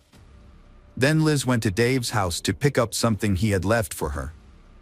Dave explained to Carrie Leah that Liz Gollier was the first person Dave met online in 2012. Liz, born in 1975 in Michigan, initially told Dave that she was not looking for a serious relationship because she was a mother and needed to spend most of her time with her children. In Dave and Liz's relationship, they had few topics to talk about, and their relationship was mainly physical. After a while, Liz began to worry about what Dave was doing when she was not around, as well as who he was seeing. Dave often reminded her that they were in an open relationship and that she should not worry. He also insisted that Liz was free to date other men. However, Liz was not happy with this and began to bother Dave more and more. Liz also felt jealous of Dave's children and their mother, Amy, because she could not understand the close relationship they had after the breakup. Eventually, Liz's actions upset Dave, and he decided to break up with her. Carrie Leah sympathized with Dave, as everyone had relationships in the past, and Carrie Leah did not let that affect their relationship, but Liz was clearly upset to see a strange woman in Dave's house. Liz, feeling that Dave was increasingly distancing himself from her, wrote text messages, emails, and called Dave. However, Dave would not stop seeing Carrie Leah or anyone else because of Liz. 2 weeks after moving to her new job, Carrie Leah began dating Dave. Carrie Leah and Dave began spending more time together. Dave felt comfortable with Carrie Leah around. Carrie Leah said that she was not looking for a serious relationship, but just wanted to enjoy the good times together. In December 2015, Liz was shot. Liz probably guessed who it was. Luckily, the wound was not fatal. Liz thought, "This can't go on any longer, I have to do something." At 9:45 a.m. at work, Dave suddenly received a text message from Carrie Leah. In the message, Carrie Leah expressed her desire to live with Dave forever. The content of the message made Dave feel confused and surprised, because he did not understand the reason for Carrie Leah's sudden change. Because before, they had discussed and agreed that both of them would not rush into a binding relationship. Dave gently replied to Carrie Leah that he was not ready for this big change. Carrie Leah's response was very unpleasant. When Dave returned to the apartment, he found that all of Carrie Leah's belongings that she had brought were gone. This made him think that Carrie Leah had left him. On the same day, Carrie Leah deleted him from her Facebook friend list. Although it seemed like everything was over, it was not. Dave began receiving a series of text messages and emails from Carrie Leah, which were full of curses and threats to ruin Dave's life. The messages were numerous and all of them were rude. In addition, Carrie Leah did not show up for work. The strange messages from Carrie Leah were not only sent to Dave, but also to her mother and 15-year-old son. In May 2013, Carrie Leah posted a lengthy post on her personal Facebook page in which she wrote, "She had answered enough questions to prove to everyone that she had had enough. You can either believe that she was a girl or leave her alone. She quit her volunteer job and she was fed up with people giving her a hard time. She just didn't want to go home right now. She was a grown woman, and if she wanted to leave home, she had every right to do so. Sorry for hurting everyone." Carrie Leah then remained absent for a while. Her mother realized something was wrong when Carrie Leah missed her own birthday, Max's birthday, and other family celebrations. Finally, when her father passed away. After a while, Liz Gollier began receiving messages from Carrie Leah. In those messages, Carrie Leah criticized and insulted Liz, even threatened Liz to stay away from Dave. To understand Carrie Leah's strange behavior, Liz contacted Dave. He said he was also in a similar situation. Carrie Leah sent him many messages and emails, in which Carrie Leah accused Dave of all kinds of wrongdoing, called him a liar, and promised to avenge the pain he had caused Carrie Leah. Gradually, the messages from Carrie Leah became more threatening, with confusing content and grammatical errors. Carrie Leah's mother insists that her daughter is not a hot-tempered person and has always been very careful in writing letters and documents. Carrie Leah pays attention to spelling and presentation. Is her bipolar disorder relapsing and developing into something more serious? After Carrie Leah's confusing actions, all the evidence points to Carrie Leah having psychological difficulties. Liz and Dave often receive hundreds of text messages and emails, even when they are together. Their phones constantly buzz with messages, which makes them both uncomfortable. Although they continue to date, Dave feels uncomfortable around Liz. She becomes more and more demanding, despite always insisting that Liz is fine with their no-strings-attached relationship. In January 2013, Dave found Carrie Leah's car in his front yard. Dave called the police and reported the incident. The police came to check the car and found no suspicious signs. The police then turned the car over to Carrie Leah's parents. Carrie Leah continued to text Dave and Liz. Carrie Leah even started sending pictures of Dave's children and threatening to harm them. As time went on, Carrie Leah continued to stalk them. Liz became increasingly jealous, made Dave angry and tired of the situation, and finally decided to end the relationship with Liz.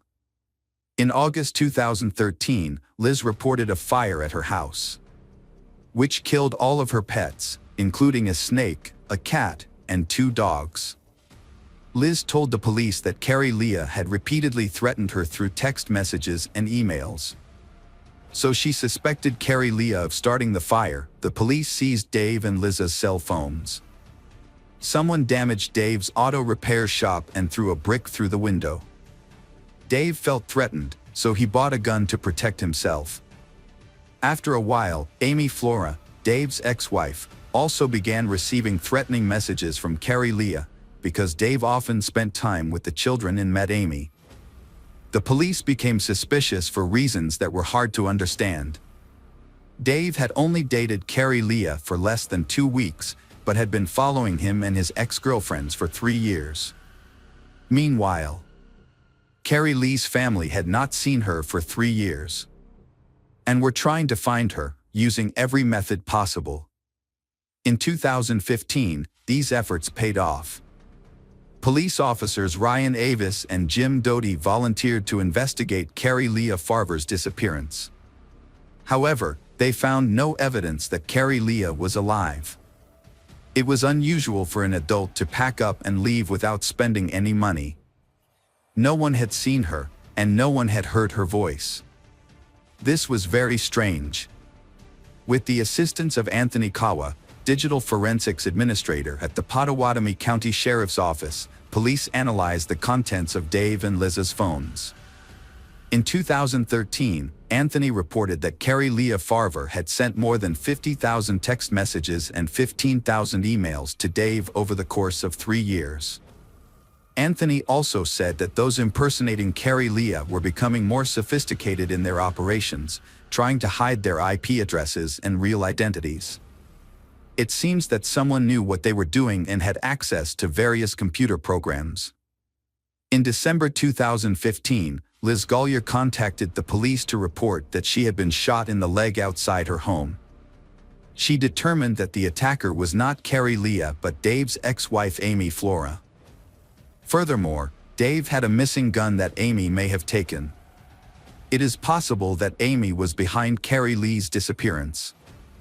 A clue in the investigation indicates that people associated with Dave were being harassed.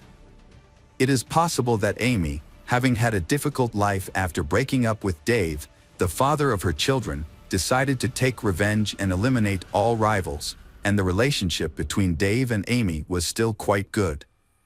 The children together brought them closer, and Carrie Leah clearly hindered their reunion.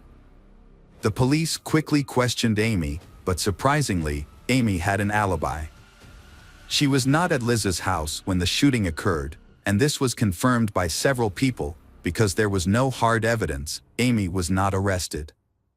Experts processed the data from Liz's cell phone and discovered important information. Anthony discovered fake email addresses with different variations of the name Carrie Leah. In addition, Anthony found an application that Carrie Leah used to schedule messages to be sent at certain times. This could explain why Liz and Dave received messages from Carrie Leah at the same time. Anthony began to suspect Liz Gollier. The answer became clear when Liz's fingerprints were compared to those found on the steering wheel of Carrie Lee's car, and they matched perfectly. The culprit was revealed. The killer has been here for years without anyone knowing. The case needs to be solved as soon as possible. The police want to catch Liz red-handed, so they plan to frame Liz. The police decide to make up a story about believing Liz, with Amy still being the main suspect. Liz takes the bait. Liz is extremely happy because she can finally get rid of another rival who is hindering Liz's happiness with Dave. Soon after, Liz gives the police an email that she says is from Amy. In the email, Amy admits to kidnapping Carrie Leah and includes many details about the incident. The confession in the email states that Carrie Leah was stabbed in the stomach or chest before being dumped. In addition, the email contains information about Carrie Lee's car and home address that no one else knows. The police say that Liz has provided information that only the real culprit would know. The email messages clearly indicated that the crime had taken place in a car, so the police decided to re-examine Carrie Lee's car. After the police removed the upholstery and fabric, they discovered blood stains belonging to Carrie Leah, who had gone missing. Liz had created fake messages on Carrie Lee's behalf without raising suspicion. According to the investigation, Liz Gollier dated both Dave and a man named Garrett. Garrett lived at the IP address identified as the source of the messages under Carrie Lee's name. When talking to Garrett, the police discovered that he had been in a long-term relationship with Shanana Gollier, known to many as Liz. Garrett had invited Liz to live with his children after a fire. However, their relationship became complicated and strained when they lived together, with Garrett having to care for Liz's children while she was away. Garrett was surprised to hear from police that Liz had spent 40 to 50 hours a week impersonating the missing woman Carrie Leah. Liz's room was a mess. But no significant evidence was found. However, police did find several cell phones and electronic devices in the last room she stayed in. In late December 2016, Shanana Gollier, known as Liz, was charged with first-degree murder. Liz's attorney, James Martin Davis, hopes the case will fail because Carrie Lee's body has not been found, the murder weapon has not been found, and Liz has not pleaded guilty. There is no evidence to prove that Carrie Leah is dead. The defense team decides to hold a new trial, with Liz's guilt decided by a judge. Electronic evidence was presented along with physical evidence. The prosecution asserted that the amount of blood found on the passenger seat of Carrie Lee's car was consistent with Liz's confession. Police analyzed the memory card that Liz had been using when Carrie Leah went missing. The memory card was on Dave's tablet. Police recovered deleted images, including a photo of a human foot with a Chinese symbol tattoo. The foot belonged to a man who had died many years earlier. There was also a tattoo that Carrie Lee's mother identified as Carrie Leah. The photo was used to confirm Liz's guilt. The judge found Shauna Gollier, also known as Liz, guilty of first-degree murder and sentenced her to life in prison without parole. Additionally, Liz was convicted of arson in August 2013, a fire that not only destroyed her home but also killed her pet. Liz was sentenced to an additional 20 years in prison. She is currently incarcerated at the Nebraska Correctional Center for Women and maintains her innocence. Carrie Lee's son Maxwell has followed in his mother's footsteps by becoming a computer programmer. Maxwell graduated from the University of Iowa with a degree in software engineering and data science and is married.